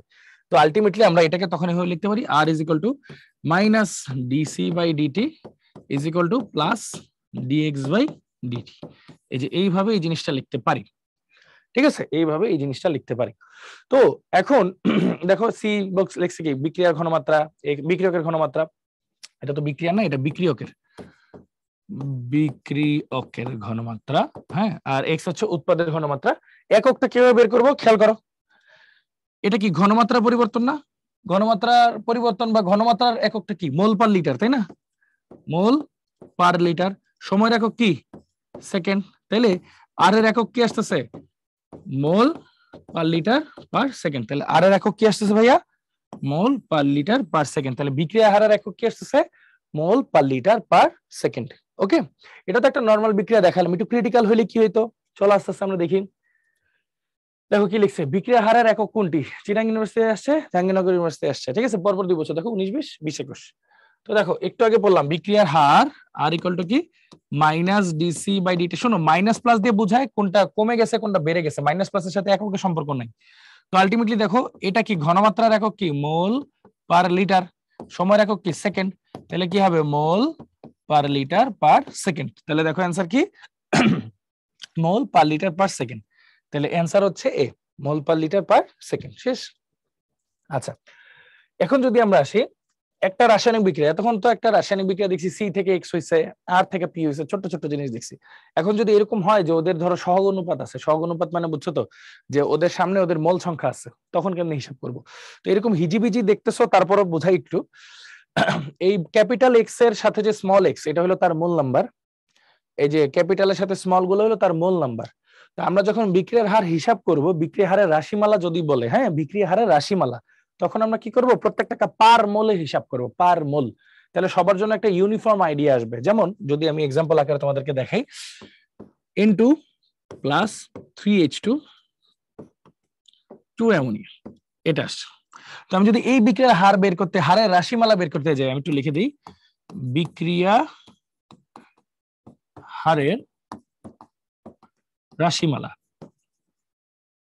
রাশিমালা বের করতে যাই, সেক্ষেত্রে আমাদের কি করতে হবে, এই যে আর বিক্রিয়া হার, আর ইকুয়াল টু, খেয়াল করো এই দুইটা কিন্তু বিক্রিয়ক, বিক্রিয়ক হলেই একটা মাইনাস আসবে সামনে, হ্যাঁ, ওটা 1 মোল আছে তো 1 মোলই থাকুক, তাহলে 1/1 এভাবে লিখলাম তোমাদের বোঝার জন্য। হ্যাঁ, পার মোলে নিয়ে যাচ্ছি, তাহলে ডেল্টা, তাহলে ডি অফ নাইট্রোজেনের ঘনমাত্রা পরিবর্তন, ডি মানে ডেল্টা, আর ঘনমাত্রা চিহ্ন তো থার্ড ব্র্যাকেট দিয়ে প্রকাশ করা হয়, পরিবর্তন ডিভাইডেড বাই ডিটি, সময়ের পরিবর্তন, ঠিক আছে, বিক্রিয়ার হার, ইকুয়াল টু মাইনাস, হাইড্রোজেন তো মাইনাস কেন হবে, এটাও তো একটা বিক্রিয়ক, এটা 3 মোল হাইড্রোজেনের হার জানি, 1 মোল হাইড্রোজেনের হার কি হবে 1/3, তাহলে 1/3 ডেল্টা হাইড্রোজেনের ঘনমাত্রা পরিবর্তন বাই ডেল্টা টি। তাহলে অ্যামোনিয়ার ক্ষেত্রে কি হবে, প্লাস না মাইনাস, অবশ্যই প্লাস, পার মোলে নিব, তাহলে 2 মোলেরটা দেওয়া আছে, তাহলে 1 মোলে কি হবে হাফ, তাহলে প্লাস হাফ ডি অ্যামোনিয়ার ঘনমাত্রা পরিবর্তন বাই ডিটি। তো যদি আরেকটা এক্সাম্পল দেই, দেখি তোমরা এটা পারো কিনা, তোমরা চেষ্টা করো সবাই। হ্যাঁ, এটাই দেখতে পাচ্তেছো তো যে এক্স গুলা নিচে, মোল গুলা সব ভাগ হয়ে গেছে, দেখছো, মোল গুলা সব ভাগ হয়ে গেছে, দেখছো। এই তো যদি একটা এক্সাম্পল দেই, ধরো N2 প্লাস O2 2NO, যদি বলো এই বিক্রিয়া হারের রাশিমালা বের করো, তাহলে আর ইজ ইকুয়াল টু কি হবে, এই দুইটার আগে তো মাইনাস আসবে, এটা তো 1 মোল 1 মোল, তো কিছু লেখার দরকার নাই, যে ডি নাইট্রোজেনের ঘনমাত্রা পরিবর্তন মানে delta by DT equal to minus delta of অক্সিজেনের ঘনমাত্রা মানে অক্সিজেনের ঘনমাত্রা পরিবর্তন বাই ডিটি, দুইটাই মাইনাস কেন, বিক্রিয়ক, আর ওর আগে কি হবে উৎপাদ, তাহলে প্লাস, এই দুইটা কি হবে ভাগ হয়ে যাবে, পার মোলে হিসাব করবো আমরা, তাহলে হাফ ডি অফ নাইট্রিক অক্সাইডের ঘনমাত্রা বাই ডিটি, ঠিক আছে। আরেকটা যদি উদাহরণ দেই, আরেকটা উদাহরণ কোনটা দেওয়া যায়, NO2, হ্যাঁ, বা N2O4, তাহলে 2NO2 এটা ভেঙে হচ্ছে N2O4। তো এইটার ক্ষেত্রে যদি আমাদের লিখতে হয় রাসায়নিক বিক্রিয়ার হারের রাশিমালা, হ্যাঁ, বিক্রিয়া হারের রাশিমালা, তো কি হবে, এটা তো বিক্রিয়ক, তাহলে minus half D of NO2 এর ঘনমাত্রা পরিবর্তন বাই ডিটি ইকুয়াল টু, এটা তো উৎপাদ, তাহলে প্লাস ডি অফ N2O4 এর ঘনমাত্রা পরিবর্তন বাই ডিটি, ঠিক আছে। বারবার মনে রাখবা এই প্লাস মাইনাস দিয়ে শুধুমাত্র বিক্রিয়ক উৎপাদ ব্যাপারটা বোঝাচ্ছে বা কমতেছে বাড়তেছে ব্যাপারটা বোঝাচ্ছে, ম্যাথমেটিক্যালি এটার কোনো কানেকশন বের করার দরকারই নাই, খুব সিম্পল ভাবে এটা চিন্তা করলেই অ্যান্সার গুলো পেয়ে যাবো আমরা। হ্যাঁ, তো আশা করি এই ব্যাপারগুলো সব তোমরা বুঝতে পারছো, বিক্রিয়কের আগে মাইনাস, উৎপাদের আগে প্লাস, কারণ বিক্রিয়কের ঘনমাত্রা কমে সময়ের সাথে সাথে, আর উৎপাদের ঘনমাত্রা বাড়ে সময়ের সাথে সাথে, ঠিক আছে। তো হোপফুলি এই বিক্রিয়া হারের রাশিমালাটা তোমরা বুঝতে পারছো। তো চলো আমরা বাস্তব ফিল্ডে কিছু প্র্যাকটিসে চলে যাই। আচ্ছা, কি বলছে দেখো, খুলনা ইউনিভার্সিটি আসছে, জাহাঙ্গীরনগর ইউনিভার্সিটি আসছে, 2N2O5 4NO2O2, এই বিক্রিয়া যদি 6 সেকেন্ডে নাইট্রোজেন ডাইঅক্সাইডের ঘনমাত্রা এত মোল পার লিটার বৃদ্ধি পায়, বৃদ্ধি পায় মানে পরিবর্তন, হ্যাঁ, বৃদ্ধি হয়, তাহলে কি দেওয়া আছে দেখো তো, delta NO2 delta NO2 equal to পরিবর্তন কত দেওয়া আছে, 3 × 10⁻³ মোল পার লিটার, এটা দেওয়া আছে, সময় দেওয়া আছে, হ্যাঁ, পরিবর্তন, সময়ের পরিবর্তন কত দেওয়া আছে 6 সেকেন্ড, আচ্ছা 6 সেকেন্ড, তবে গড় বিক্রিয়া হার কত, আচ্ছা ভালো কথা, গড় বিক্রিয়া হার কিভাবে বের করব, বিক্রিয়া রাশিমালা থেকে, এই যে বিক্রিয়া হার বা গড় বিক্রিয়া হার বা রাশিমালা, আর ইজ ইকুয়াল টু হচ্ছে, এটার ক্ষেত্রে কি হবে -1/2 ডেল্টা N2O5 এর ঘনমাত্রা পরিবর্তন বাই ডেল্টা টি, হ্যাঁ, পার মোলের জন্য হিসাব করব, ইকুয়াল টু বাকিটা প্লাস 1/4, সুন্দর করে লিখি, plus 1/4 delta NO2 by delta T, 1/4 কেন করতেছি, 1/4 করতেছি হচ্ছে পার মোলে নেওয়ার জন্য, হ্যাঁ, ইকুয়াল টু প্লাস ডেল্টা অক্সিজেনের ঘনমাত্রা পরিবর্তন বাই ডেল্টা টি, ঠিক আছে। এরকম করে আমরা মোটামুটি লিখলাম। এখন আমাদের চাইছে কি, চাইছে গড় বিক্রিয়া হার, মানে যে এটার মান চাইছে, তাহলে এটার ভ্যালুটা তো দেওয়া আছে, তো এটার জন্য হিসাব করি, তাহলে আর ইকুয়াল টু কি 1/4 ডেল্টা NO2 বাই ডেল্টা টি, তাহলে 1/4 ইন্টু ডেল্টা NO2 এর মান দেওয়া আছে 3 × 10⁻³ 6 সেকেন্ড, এখানে আবার 6 দেওয়া আছে, তাহলে হিসাব করে ফেলি, চলো হাতে হাতে হিসাব করি, 3 6 2, 4 2 8, তাহলে 1/8 × 10⁻³ 1/8 মানে কি, ধরো 100 ভাগের 8 ভাগ, এমনি চিন্তা করো, তো 100 রে হাফ করলে পাই কত 50, তাহলে আবার হাফ করো, মানে কি 1/4 করলে কত হয় 25, আবার হাফ করো 1/8 করলে কত হয় 25 এর অর্ধেক 12.5, তাহলে এটারে আমরা কি লিখতে পারবো 0.125 × 10⁻³ আরেকবার বলি, তুমি যদি এটাকে 100 ধরে নাও আর কি। 100 ধরলে কি হচ্ছে, 100 রে 2 ভাগ করো, হাফ দিয়ে গুণ করো, তাহলে কত পাবো? 50। ঠিক আছে, আমি এখানে লিখি 100 রে হাফ দিয়ে গুণ করো 550, আবার হাফ দিয়ে গুণ করো এটারে, তাহলে এখানে একটা হাফ দিয়ে গুণ হবে, তাহলে কত হবে? 25। আবার হাফ দিয়ে গুণ করে এখানে, তাহলে এখানে একটা হাফ দিয়ে গুণ হবে, কত হয়? 12.5। তাহলে 100 দিয়ে গুণ করছিলাম না, এখানে তো 1, তাহলে 2 আবার 100 দিয়ে ভাগ হবে, তো এটা যদি 100 দিয়ে ভাগ করি তাহলে কত আসে? 0.125। এই দেখো 0.125 ইন্টু 10⁻³ তাহলে অপশনে তো 1 পয়েন্ট আছে, তাহলে এই যে দশমিককে যদি এক ঘর ডানে নাও তাহলে পাওয়ার একটা বেড়ে যায়, তাহলে একটা বেড়ে যায়। তাহলে দেখো 1.25 নেগেটিভের দিকে বাড়ে আর কি, 1.25 ইন্টু 10⁻⁻4। ঠিক আছে, 1.25 ইন্টু 10⁻⁻4, তাহলে আমার অ্যান্সার কি আসতেছে? D, 1.25 into 10⁻⁻4। সবাই কি বুঝতে পারছি? খুব সিম্পল জিনিস কিন্তু। হ্যাঁ, কি করলাম আমরা? করছি হচ্ছে, যেহেতু এখানে গড় বিক্রিয়া হার চাইছে, আমরা একটা রাশিমালা বের করে নিলাম, প্রত্যেকের মোল সংখ্যাকে ভাগ করে নিলাম, পার মোলে হিসাব করব, এবং প্রশ্নে যা যা দেওয়া আছে সেগুলো লিখে রাখলাম সুন্দর মতো, বাকি ম্যাথটা কাটাকাটি করে দিলাম, ক্যালকুলেটর কোনো প্রয়োজন নাই। ওকে, তো তারপর চলো একটু সামনে আগাই। একটি বিক্রিয়কের আদি ঘনমাত্রা 0.1 মোল পার লিটার। আদি ঘনমাত্রা বলতে সি ইনিশিয়াল দেওয়া আছে 0.1 মোল পার লিটার, 20 সেকেন্ড পরে, তাহলে ডেল্টা টি দেওয়া আছে 20 সেকেন্ড পরে ঘনমাত্রা এত হলে, তাহলে সি ফাইনাল হচ্ছে 0.05 মোল পার লিটার হলে ওই বিক্রিয়ার হার কত? ওই বিক্রিয়ার হার কত? আচ্ছা, বিক্রিয়ার হার কি? C final minus C initial, হ্যাঁ, ডিভাইড বাই ডেল্টা টি, সামনে একটা মাইনাস। কেন মাইনাস? কারণ এটা তো বিক্রিয়ক, বিক্রিয়কের কথা বলছে, হ্যাঁ, মাইনাস এটা বিক্রিয়কের ক্ষেত্রে। তাহলে চলো হিসাবটা বসাই দিই, মাইনাস 0.05 মাইনাস 0.1 ডিভাইড বাই 20, তাহলে মাইনাস 0.05 আসে divide by 20, minus minus plus, তাহলে 0.05 ডিভাইড বাই 20। তো একটু চিন্তা করে দেখো তো এটারে আমরা কিভাবে লিখতে পারি। দেখো, এটা যদি উঠাই দিই তাহলে এখানে আবার কত দিয়ে গুণ হবে? 100 দিয়ে গুণ হবে, দুইটা ঘর যেহেতু দশমিকের পর 100 দিয়ে গুণ হলো, তাহলে জিনিসটা কত লেখা যায়? 5/2000। এখন একটু খেয়াল করে দেখো, আমি যদি এটারে সুন্দর মতো এভাবে লিখি যে 5/2, নিচে এখানে কত আছে দেখো, 5/2 ইন্টু 10⁻³ এটাই তো লেখা যায়, 2000 মানে 20 10⁻³, তাহলে এখানে 5/2 ইন্টু কত লেখা যায়? 10⁻³ এটা উপরে চলে গেলে 10⁻³ 5/2 মানে কত? আড়াই না? তাহলে 2.5 ইন্টু 10⁻³ তাহলে 2.5 ইন্টু 10⁻³ দেখো অ্যান্সার চলে আসছে বি। ঠিক আছে, যাদের বুঝতে সমস্যা হয়েছে আবারও বলি, ফাইনাল মাইনাস ইনিশিয়াল মাইনাস কেন হয়েছে? বিক্রিয়কের কথা বলছি তাই না? বিক্রিয়কের হারের সামনে তো মাইনাস হয়, তাহলে এই যে দেখো আলটিমেটলি সব প্লাসেই আসবে উত্তর, না আসলে বুঝবা তোমার ভুল হয়েছে। হ্যাঁ, তো এই দেখো মাইনাস মাইনাসে প্লাস, দশমিক উঠাই দিলে এই যে যেই ঘরে দশমিক উঠাবো তার নিচে বা অপোজিট সাইডে এই যে কয় ঘর দশমিক ছিল? 2 ঘর, তাহলে 100 দিয়ে গুণ হইলো, তাহলে 2000 আমরা কি লিখি? 2 ইন্টু 10⁻³ তাহলে 5/2 এর আলাদা রেখে এটাকে যদি উপরে নিয়ে যাই তাহলে কি পাওয়ারটা মাইনাস হয়ে গেল। তারপর সুন্দর মতো আমরা হিসাব করলাম 5/2 মানে আড়াই, তাহলে 2.5 ইন্টু 10⁻³ তাহলে অ্যান্সার কিন্তু চলে আসছে। ওকে, আচ্ছা, তো যদি এবার একটু সামনে আগাই, কি বলছে দেখো, 2N2O5 4NO2O2 বিক্রিয়ার শুরুতে NO2 এর ঘনমাত্রা বৃদ্ধির হার, NO2 এর ঘনমাত্রা বৃদ্ধির হার বলতে বুঝাইছে ডেল্টা NO2 ঘনমাত্রা বৃদ্ধির হার কত দেওয়া আছে? মোল পার লিটার পার সেকেন্ড, মানে সময়ের সাপেক্ষে বলছে কিন্তু, হ্যাঁ, ঘনমাত্রা বৃদ্ধির হার সময়ের সাপেক্ষে, তো ডেল্টা NO2 বাই ডেল্টা টি। আবার বলতেছি ঘনমাত্রা বৃদ্ধির হার যদি বলে তার মানে সময়ের সাপেক্ষে ওই জিনিসটার ঘনমাত্রা বৃদ্ধির হার কত? 3 ইন্টু 10⁻³ আচ্ছা, এটা কি বিক্রিয়ক না উৎপাদ? এটা উৎপাদ, তাহলে এটা প্লাসই হবে। আচ্ছা ফাইন, তারপর বলছে হলে N2O5 এর ঘনমাত্রা হ্রাসের হার কত হবে? ঘনমাত্রা হ্রাসের হার কত হবে? আচ্ছা, ঘনমাত্রা হ্রাসের হার বলতে আসলে কি বুঝাইছে? Minus delta N2O5 by delta T equal to কত? এই যে ঘনমাত্রা হার, হ্রাসের হার চাইছে, এই জন্য মাইনাসটাও থাকবে। হ্যাঁ, এটা কত? তো আগে এইখান থেকে বিক্রিয়া হারের রাশিমালাটা বের করো।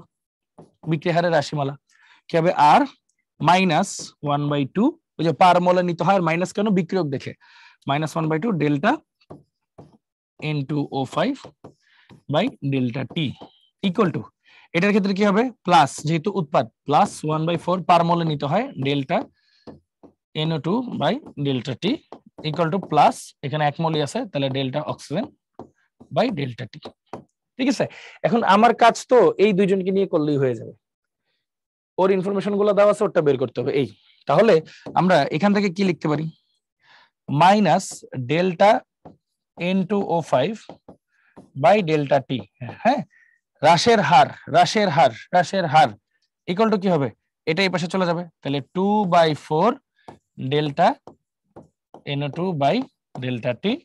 তাহলে 2/4 into delta NO2 by delta টির মান কত, 3 ইন্টু 10⁻³ তাহলে খেয়াল করো তো ভাইয়া কি হবে, এটা কাটলে 2, 3/2 মানে কত, 1.5, দেড়, তাই না? 1.5 ইন্টু 10⁻³ 3/2 মানে দেড়, 1.5 ইন্টু 10⁻³ তাহলে অ্যান্সার হচ্ছে এটা 1.5 ইন্টু 10⁻³ মোল পার লিটার পার সেকেন্ড, কারণ বিক্রিয়ার হারের এককই হচ্ছে মোল পার লিটার পার সেকেন্ড, আমরা খুব ভালো মতো জানি। তো হোপফুলি জিনিসটা বুঝতে পারছো। আরেকবার বলি, কোশ্চেনটা আরেকবার মনোযোগ দিয়ে পড়ি। দেখো, রাজশাহী ইউনিভার্সিটিতে 17-18 সালে আসে, ক্যালকুলেটর দরকার নাই। সেটা হচ্ছে বলছে একটা বিক্রিয়া দেওয়া আছে, বিক্রিয়া দেওয়া থাকলে আমরা আগে কি করবো, রাসায়নিক বিক্রিয়ার সমীকরণটা লিখে ফেলবো, হ্যাঁ, রাশিমালাটা পার মোলে নিব, এজন্য তার মোল গুলাকে ভাগ করে দিব, ভাগ করে দিলাম, বিক্রিয়ক দেখে মাইনাস, উৎপাদ গুলা দেখে প্লাস, শেষ। আচ্ছা, বলছে বিক্রিয়ার শুরুতে নাইট্রোজেন ডাইঅক্সাইডের ঘনমাত্রা বৃদ্ধির হার মানে প্লাস, হার মানে হলো ঘনমাত্রার পরিবর্তন বাই সময়ের পরিবর্তন দেওয়া আছে। আচ্ছা, তারপর বলছে N2O5 এর ঘনমাত্রা হ্রাসের হার, ঘনমাত্রা হার বললে ঘনমাত্রা পরিবর্তন বাই সময়ের পরিবর্তন, হ্রাসের হার কারণ তো বিক্রিয়ক, এজন্য মাইনাস। তাহলে এই পুরাটুকের উত্তর বের করতে হবে, যে এই পুরাটুকের উত্তর বের করতে হবে, বের করে ফেললাম। জাস্ট এই দুইটার মধ্যে সম্পর্ক বের করে এই দুইটা এখানে চলে গেল, 2/4, বাকিটা কাটাকাটি করলে আমাদের অ্যান্সার চলে আসে 1.5 ইন্টু 10⁻³ মোল পার লিটার পার সেকেন্ড। শেষ, সিম্পল। ওকে, সো মোটামুটি এইটুকু আমরা দেখলাম। এবার দেখো কি লিখছে, পটাশিয়াম আয়োডাইডের দ্রবণে কোন নির্দিষ্ট ঘনমাত্রার H2O2 দ্রবণ যোগ করলে 10 সেকেন্ডে 10⁵ মোল পার লিটার আয়োডিন মুক্ত হয়। আচ্ছা, আয়োডিন মুক্ত হয়, তাহলে আয়োডিনের কতটুকু পরিবর্তন হলো, ডেল্টা আয়োডিনের ঘনমাত্রা পরিবর্তন কতটুকু হলো, 10⁻⁵ মোল পার লিটার। মানে আয়োডিনের ঘনমাত্রা তো আগে ছিল, ধরো একটা কিছু পরিমাণ ছিল, আর মানে যুক্ত অবস্থায় ছিল, বলছে যে আয়োডিন এতটুকু মুক্ত হয়েছে, মুক্ত হওয়া মানে কি, এটাই তো ঘনমাত্রা পরিবর্তন হয়েছে, ঘনমাত্রা এতটুকু কমে গেছে, যতটুকু কমছে অতটুকু তো ছেড়ে দিছে, ছেড়ে দিছে মানে অতটুকু মুক্ত হয়েছে, তাহলে 10⁻⁵ মোল পার লিটার। আবার ডেল্টা টি সময়ের পরিবর্তন কত দেওয়া আছে, 10 সেকেন্ড। বলছে আয়োডিন উৎপন্ন হওয়ার এই বিক্রিয়াটির গড় গতিবেগ নির্ণয় করো, আয়োডিন উৎপন্ন হওয়ার এই বিক্রিয়াটির গড় গতিবেগ নির্ণয় করো, কিচ্ছু করা লাগবে না। তাহলে আর আয়োডিনের জন্য আর কি, delta iodine by delta T, simple, যা আছে তাই, কিছুই না। আয়োডিনের গড় গতিবেগ বের করতে বলছে, তাহলে আয়োডিনের ঘনমাত্রা পরিবর্তন বাই সময়, তাহলে কত, 10⁻⁻5 ডিভাইড বাই 10, তাহলে কত আসবে, 10⁻⁻6 মোল পার লিটার পার সেকেন্ড। হ্যাঁ, মোল পার লিটার পার সেকেন্ড। শেষ, খুব সিম্পল। কোশ্চেনটা দেখতে দেখো, খুলনা ইউনিভার্সিটিতে 15-16 সালে আসছে, খুব কঠিন মনে হচ্ছে, আসলে কিন্তু না। জাস্ট আয়োডিনের ঘনমাত্রা পরিবর্তন, সময় দেওয়া আছে, বলছে ওর হার বের করতে, মানে ওর হার বা বেগ কি, ঘনমাত্রা পরিবর্তন বাই সময়, শেষ, কাজ শেষ। হ্যাঁ, আচ্ছা, ওকে, এখন যেটা পড়বো আমরা, বিক্রিয়া হার ও দিকমুখিতা। ওকে, তো বিক্রিয়া হার ও দিকমুখিতার আগে তোমাদেরকে হচ্ছে 1 মিনিট একটু সময় নিব, সময় নিয়ে তোমরা এই জিনিসটা একটু একবার নিজেরা রিক্যাপ করো, আমরা 1 মিনিট পর আবার এটা কন্টিনিউ করবো। ওকে,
ওকে, সো আমরা এটা দেখলাম। তাহলে এখন হচ্ছে আমরা আরেকটা টপিকে মুভ করতেছি, সেটা হচ্ছে বিক্রিয়ার হার ও দিকমুখিতা। তো মানে বিক্রিয়ার হারের সাথে দিকমুখিতার সম্পর্ক কি, এই ব্যাপারটা নিয়ে একটু আলোচনা করব। তো দিকমুখিতা অনুযায়ী বিক্রিয়া দুই প্রকার, এটা আমরা খুব সবাই ভালো মতো জানি। একটা হচ্ছে একমুখী বিক্রিয়া, আর একটা হচ্ছে উভমুখী বিক্রিয়া, তাই না? তো এটার কনসেপশন নিয়ে সবার একটু কম বেশি একটু কনফিউশন আছে, তো জিনিসটা আমি একটু অন্যভাবে বোঝানোর চেষ্টা করি। হ্যাঁ, ধরো যে এখানে ছোটবেলায় তো আমরা ভাই বোন মারামারি করছি, তাই না? অনেক মারামারি করছি। এখন আমরা মাইরও খাইছি বাপ মার কাছে। হ্যাঁ, তো এখন জাস্ট একটা জিনিস চিন্তা করো যে ধরো আমি এখানে দাঁড়ায় আছি, বয়স কম, ধরো ওনার হচ্ছে 10 ইয়ার্স, একটা বাচ্চা দাঁড়ায় আছে, এবং অনেক দূরে তার একটা বাবা দাঁড়ায় আছে বা দাদি দাঁড়ায় আছে, ধরো দাদি, হ্যাঁ দাদি দাঁড়ায় আছে, যার বয়স হচ্ছে 90 ইয়ার্স। ঠিক আছে, সো ওদের মাঝখানে ধরো ডিস্টেন্স হচ্ছে 100 মিটার। এখন অনেক দিন পরে তাদের দেখা হয়েছে, একজন দুইজন দুজনের কাছে আসবে, হ্যাঁ অনেক দিন পর। এখন হয়েছে কি, ছোট্ট মানুষ দৌড় দিবে জলদি, তাইলে সে যতক্ষণে 95 মিটার গেল, ততক্ষণে দাদি তো একটু বৃদ্ধ মানুষ, উনি ততক্ষণে 5 মিটার গেল। তো তুমি যদি একটা অবজারভার হও, দূর থেকে দেখো, তুমি যদি দূর থেকে দেখো, তোমার কাছে মনে হবে যে ওই সমস্ত দৌড়াদৌড়ি করছে, উনি কোনো দৌড়াদৌড়ি করে নাই। স্বাভাবিক না? 95-এর কাছে 5 তো কিছুই না। তুমি তাকে তাকে দেখতেছো, একজন 95 মিটার/সেকেন্ড বেগে যাচ্ছে, আর একজন 5 মিটার/সেকেন্ড বেগে যাচ্ছে, মানে একটা কচ্ছপ আর একটা মনে করো বুলেট ট্রেন। তাহলে তো তোমার কাছে বুলেট ট্রেনটাকে চোখে পড়বে, কচ্ছপটাকে তো চোখে পড়বে না। তো আলটিমেটলি ওর কাছে মনে হবে এটা একটা একমুখী বিক্রিয়া, ওর কাছে মনে হবে এটা একটা একমুখী বিক্রিয়া। বাট দুই দিক দিকেই কিন্তু বেগ ছিল, কিন্তু একদিকের বেগ এতই বেশি, অন্য দিকেরটাকে কি মনে হয়েছে? নগণ্য। এই যে সম্মুখ দিকে যে বিক্রিয়াটা যায়, এই হারকে বলা হয় সম্মুখমুখী বিক্রিয়ার হার। পশ্চাৎ দিকে যে বিক্রিয়াটা আসে, এটাকে বলা হয় পশ্চাৎমুখী বিক্রিয়ার হার।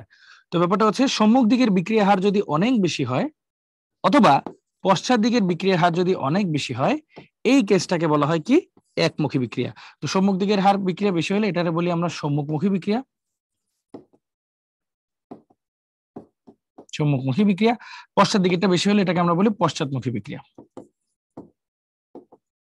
দেখো বিক্রিয়ার হার দিয়ে কিন্তু আমরা একটা উদাহরণ দিলাম। এর মধ্যে আরএফ আর আরবিটা কি সেটা একটু লিখে দিই তোমাদেরকে। আরএফটা হচ্ছে ফরওয়ার্ড রিঅ্যাকশন রেট, বা সম্মুখমুখী বিক্রিয়ার হার, বা সম্মুখমুখী বিক্রিয়ার হার। আর আরবি হচ্ছে, আরবি দিয়ে বোঝাচ্ছে ব্যাকওয়ার্ড রিঅ্যাকশন রেট,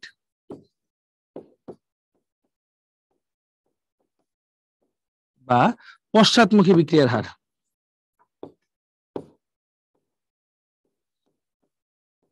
পশ্চাৎমুখী বিক্রিয়ার হার। আচ্ছা, তো এই জিনিসটা মোটামুটি বুঝলা। এখন এটা গেল একমুখী বিক্রিয়ার কেস। এবার যদি উভমুখী বিক্রিয়ার কেসে আসি, উভমুখী বিক্রিয়ার কেসটা কেমন হবে? ধরো এই 10 ইয়ার্স ওল্ডের বাচ্চাটা, তারই এক পিঠাপিঠি ভাই 11 ইয়ার্স ওল্ড, মারামারি করতে যাবে, হ্যাঁ দূরে দূরে পিটাবে এখন, হ্যাঁ 100 মিটার দূরত্বে আছে। তো মারামারি করতে গেলে কি হয়, দুজন দুজন মারতে আসবে, দুইটা বয়সও কাছাকাছি, তাহলে স্পিডও কাছাকাছি। ধরো গেল 52 মিটার, ও ততক্ষণে আসবে, একটু এরো চিহ্নটা ভুল হয়েছে,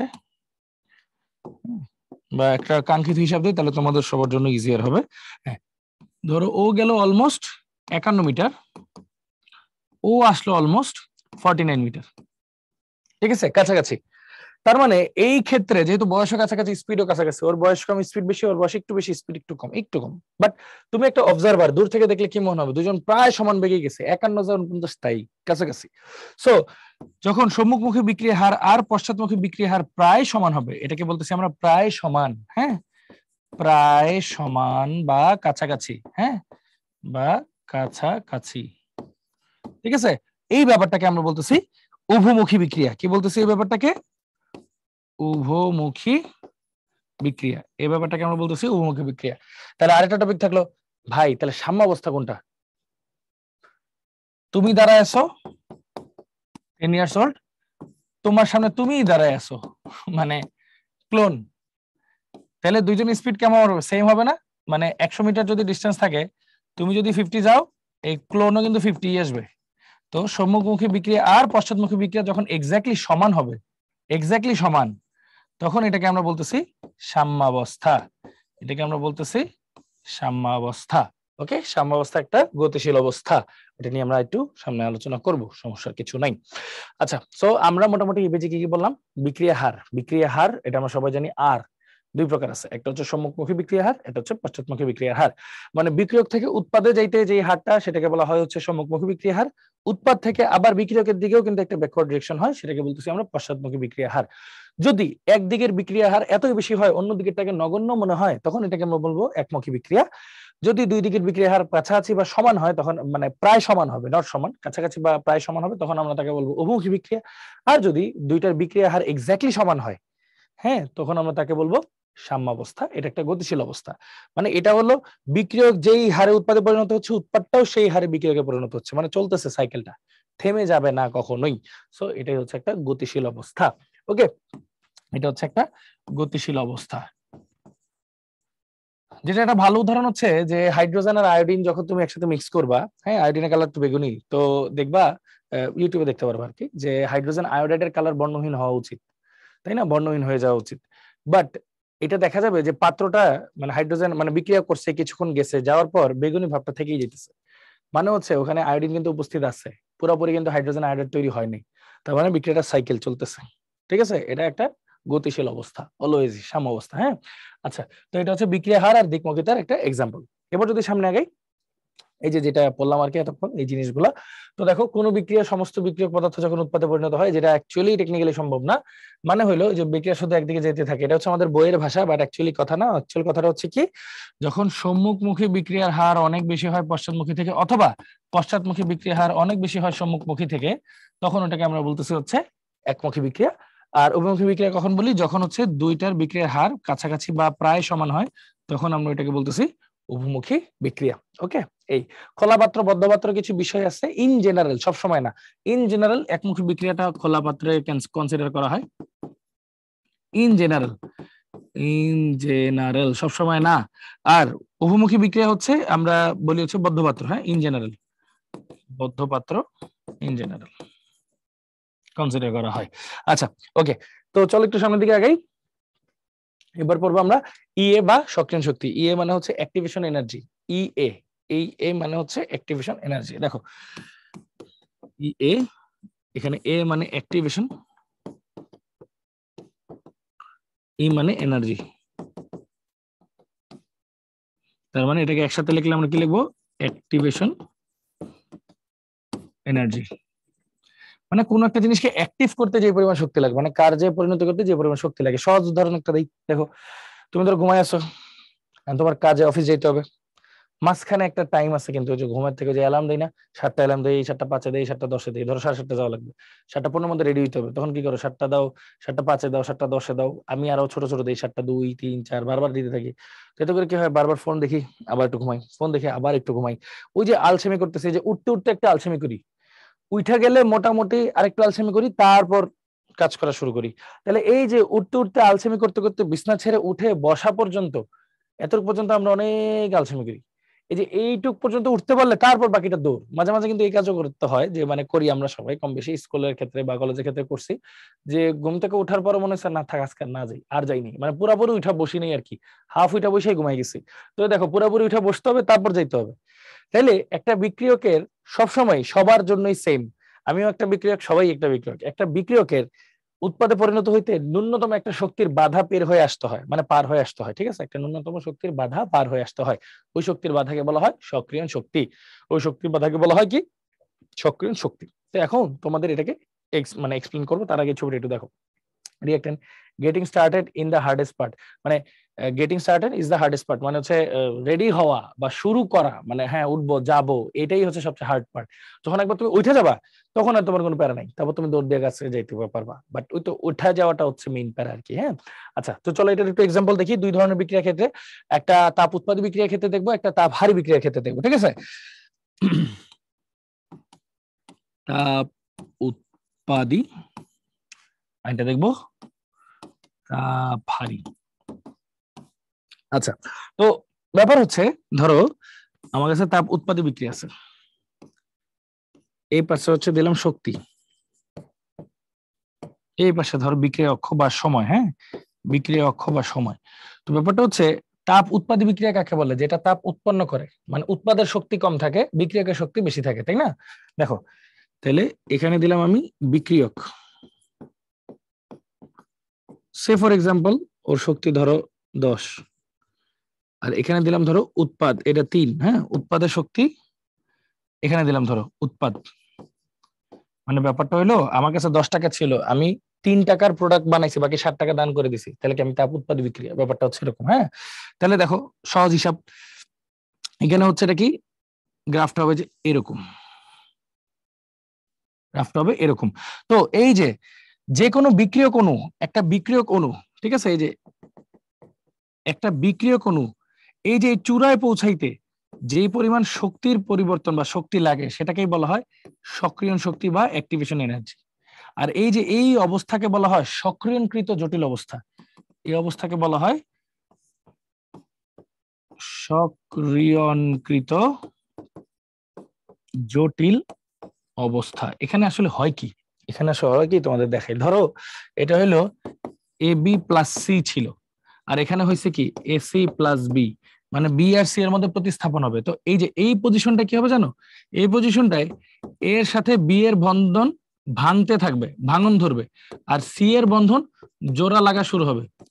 হ্যাঁ, ভাঙন গড়া, এটা গড়া দেই তাহলে ভালো মতো বুঝবা। হ্যাঁ, ভাঙন, আর এটা হলো গড়তে থাকবে, গড়ন শুরু হবে। হ্যাঁ, তো ব্যাপারটা হচ্ছে অনেকটা এরকম। এখানে ছিল কি এ বি প্লাস সি, যেটা প্রতিস্থাপন হয়ে এসি প্লাস বি হয়ে গেছে। তার মানে এ এর সাথে এই পজিশনে এসে এ এর সাথে বি এর ভাঙন প্রায় শেষ, আর এ এর সাথে সি এর গড়ন শুরু। হ্যাঁ, এটা ভাঙন প্রায় শেষ আর এটা গড়ন শুরু। ঠিক আছে, একটা জটিল অবস্থা কাজ করে, মানে এই দুইজনেরই ওই অবস্থা কাজ করে। মানে ও বলতেছে থাক আজকে না যাই, ও বলতেছে হ্যাঁ আমার যাইতে হবে অফিসে।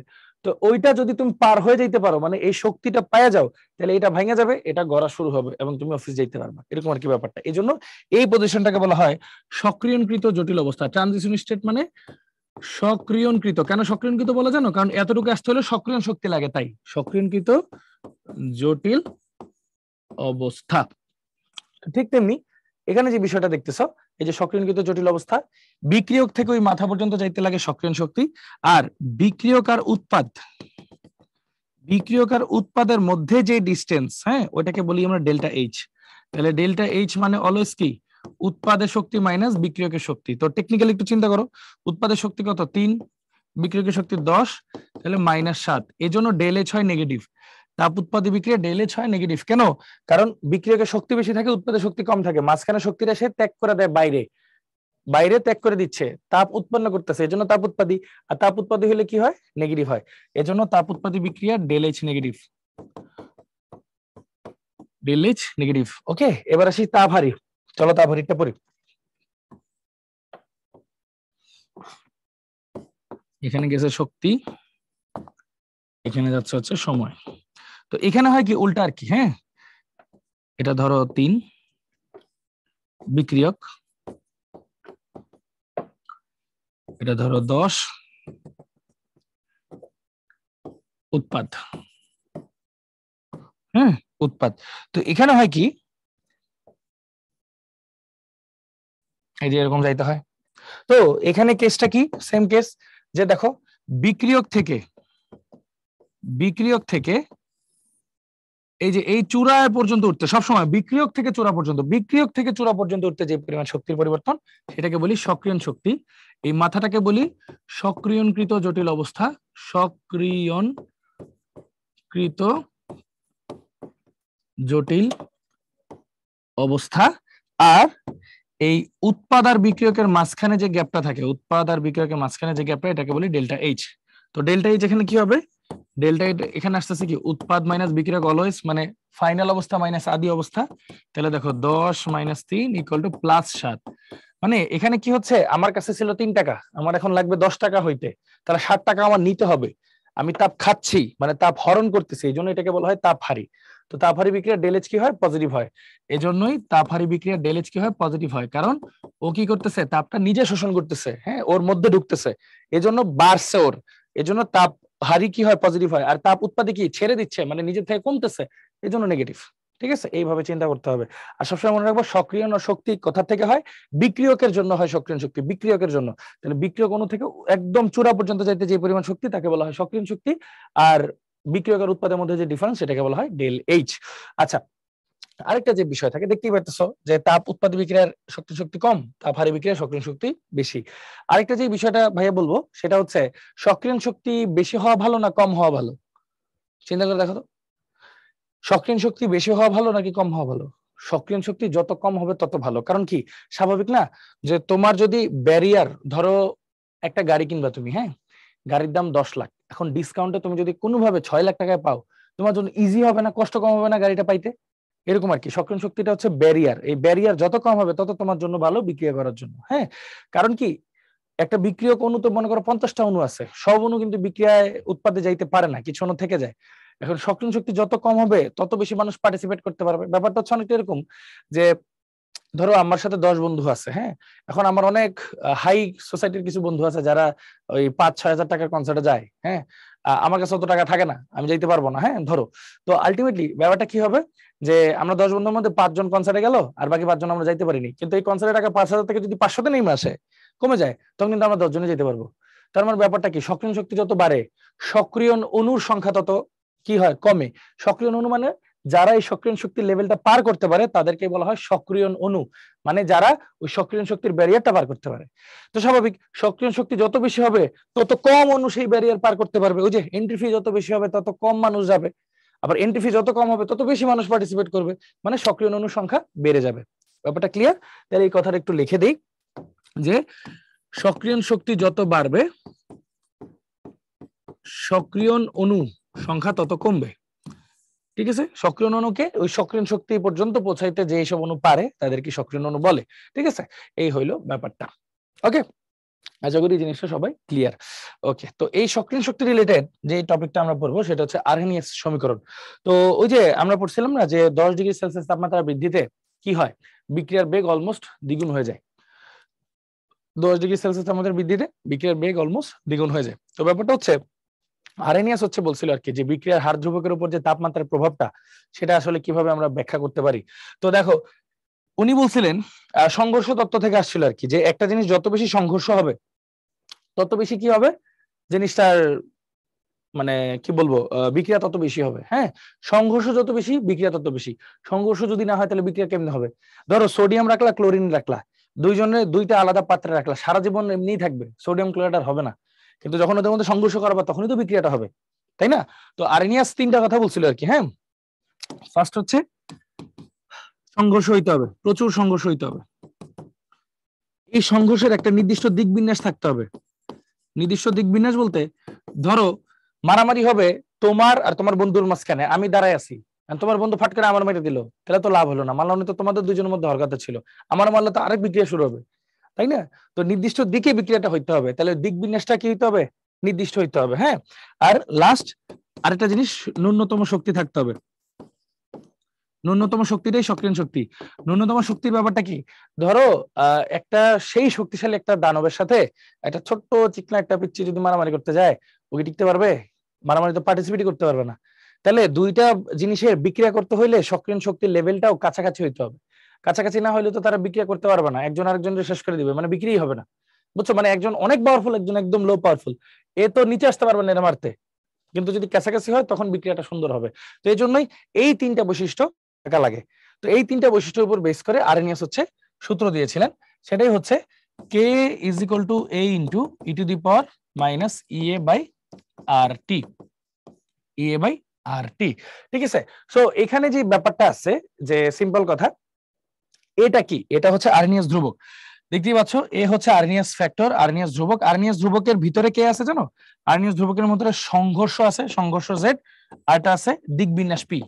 হ্যাঁ, সংঘর্ষ জেড, দিক বিন্যাস পি, মানে এটা হচ্ছে জাস্ট কয়েকটা ফ্যাক্টর আর কি। যত বেশি সংঘর্ষ হবে বিক্রিয়ার হার তত বাড়বে, যত ভালো দিক বিন্যাস হবে বিক্রিয়া তত সুন্দর সুগঠিত ভাবে সম্পন্ন হবে, তত ভালো উৎপাদ তৈরি হবে, মানে বিক্রিয়ার হার বাড়বে। তো এই দুইটার গুণফলকে বলা হয় আসলে আর্হেনিয়াস ধ্রুবক। এই দুইটার গুণফলকে কি বলা হয় ভাইয়া? আর্হেনিয়াস ধ্রুবক। এত ডিটেলসে জানা দরকার নেই, জাস্ট নরমালি একটু শিখে রাখো আর কি। এই আর্হেনিয়াস ধ্রুবকের মান ফিক্স থাকে, সো এটা চেঞ্জ হয় না। তারপর এটা হচ্ছে ই, যে ই মানে exponential, e to the power minus E A by R T. হ্যাঁ, এই ফর্মুলাটা এখান থেকে আসছে।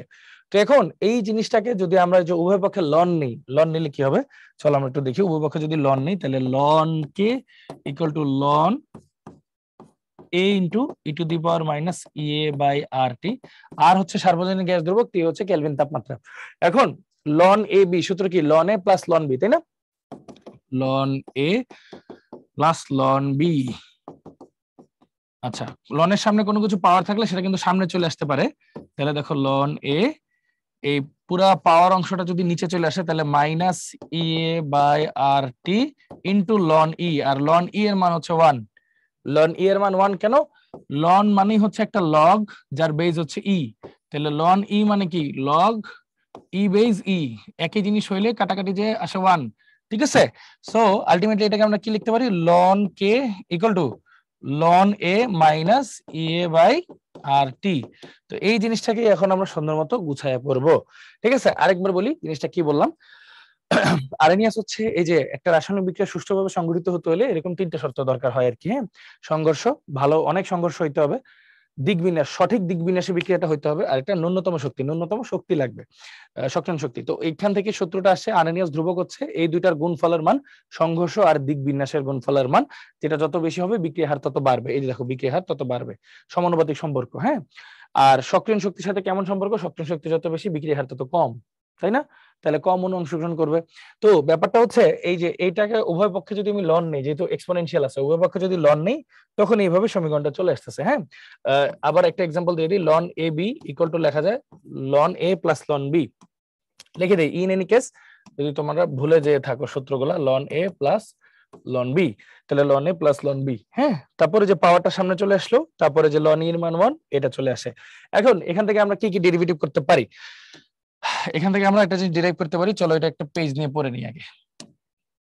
দেখো কি আসতেছে, ln K equal to ln A minus E A by R T.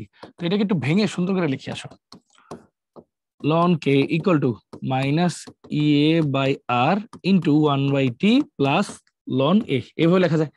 তো এটাকে কিন্তু ওই যে সরলরেখার সমীকরণ দেখো, y is equals to M X plus C, এইভাবে কিন্তু সমীকরণটা লেখা যায়। তো যদি আমরা আঁকি, y বরাবর কাকে বসাবো, লন কে কে, x বরাবর কাকে বসাইছে দেখো 1/t কে, তাহলে একটা ঢাল পাবো, ঢালটা কিন্তু নেগেটিভ মাইনাস আছে, তাই না?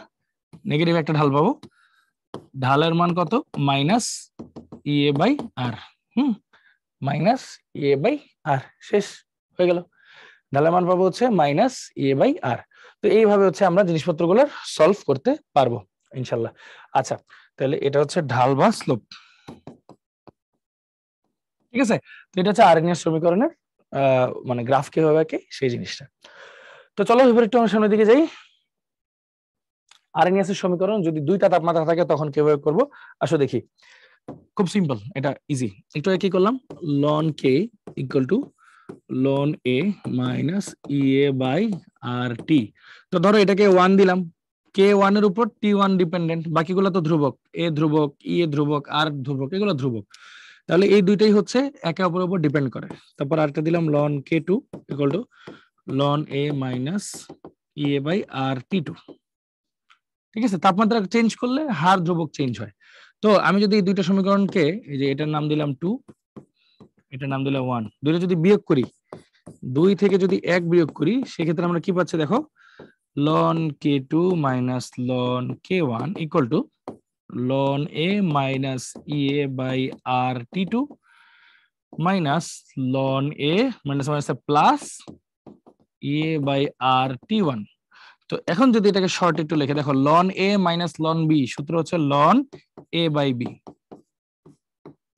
ইকুয়াল টু এটা এটা কাটা, তাহলে ই এ বাই আর যদি কমন নাও, শুধু ই এ বাই আর যদি কমন নাও, তাহলে 1/t1, কারণ 1/t1 এর আগে পজিটিভ আছে, minus 1/t2, 1/t1 minus 1/t2, ঠিক আছে? এইভাবে সুন্দর করে জিনিসটা লেখা যায়। আর লন কে যদি লগে কনভার্ট করো তখন কি হয়, এই জিনিসটা একটু দেখাই। লন কে যদি এই যে লগে কনভার্ট করো, k2/k1 equal to E A by 2.303 R 1/t1 minus 1/t2, খালি একটা 2.303 ব্যাপারটা চলে আসে, হ্যাঁ? তার মানে আমরা একটা কথা তো লিখতে পারি, ln X equal to 2.303 log X, এইভাবে লেখা যায়। লন আর লগের সম্পর্ক, এটা নিয়ে সবারই প্যাচ লাগে, আমার লাগতো আর কি, হ্যাঁ? আমার পার্সোনালি অনেক প্যাচ লাগতো। তো এই প্যাচটা কিভাবে দূর করছে, যে এইভাবে চিন্তা করলেই দূর হয়ে যায়, হ্যাঁ? জাস্ট এই দেখো, লনের সমীকরণে যদি লগটা বসাই, ধরো এই যে এখানে খেয়াল করো, লনের সমীকরণে যদি লগ বসাই 2.303 log k2/k1 equal to E A by R 1/t1 minus 1/t2। তারপর কি এটাকে যদি এটা নিচে চলে আসি, তাহলে তো যে সিঙ্গেল হয়ে গেল, দেখো লগ k2/k1 E/2.303 আর 1/T1 - 1/T2 মানে লন থেকে লগে কনভার্ট করলে লগের সাথে 2.303 গুণ হয়।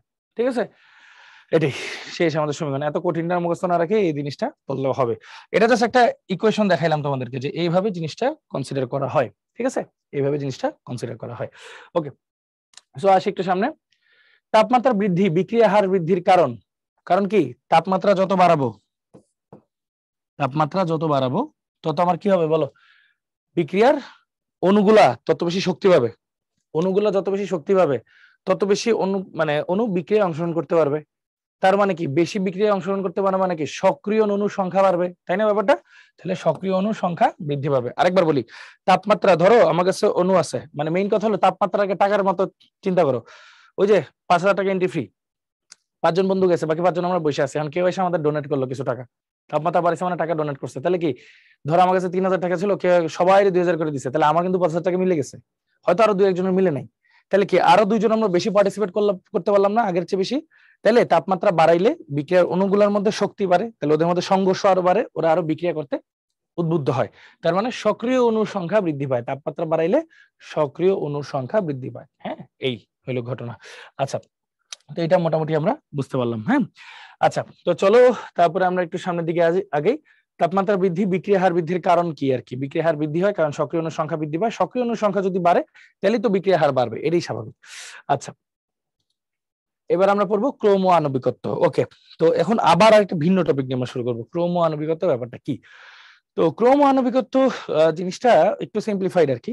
যদি একটু চিন্তা করি, ধরো এটাকে আগে একটা পেজ নিয়ে তোমাদেরকে দেখাই আর কি। হ্যাঁ, আচ্ছা, এখানে একটু বুঝাই আগে ক্রোম আর আণবিকত্ব ব্যাপারটা কি। দাঁড়াও, আগের পৃষ্ঠায় যে একটা পেজ নিই।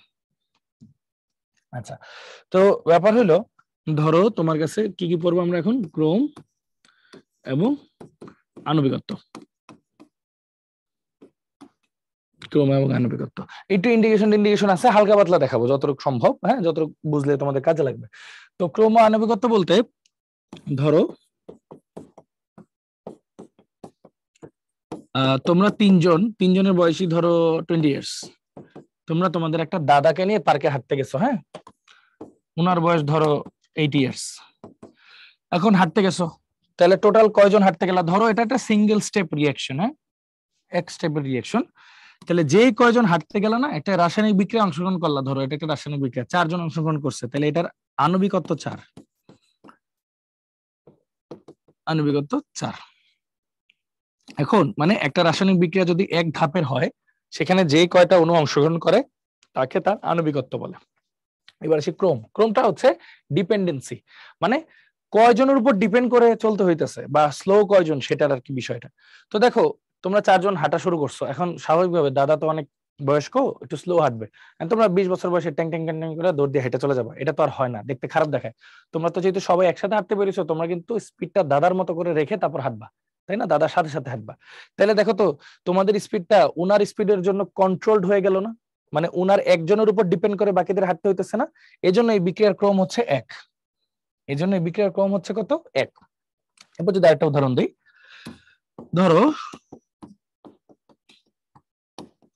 এখন তোমরা শুধু 3 জন আছো, তিনটাই 20 বছর বয়সী, 3 জন পার্কে হাঁটতে গেছো, তাহলে আণবিকত্ব কত হবে? ধরো এটা সিঙ্গেল স্টেপ রিয়াকশন বা এক ধাপের রিয়াকশন। হ্যাঁ, আণবিকত্ব কিন্তু 3, যে কজন পার্টিসিপেট করবে সেটাই আণবিকত্ব। ক্রম কি? ক্রম কিন্তু এখানে আসলে 0। কেন 0? কারণ 3 জনের বেগ তো একই, কেউ তো কারোর উপর ডিপেন্ড করতেছ না, যে যার মতো হাঁটবা। এজন্য কেউ কারোর উপর ডিপেন্ড যেহেতু করতেছ না, এজন্য ক্রম হচ্ছে 0। আরেকটা উদাহরণ দিই,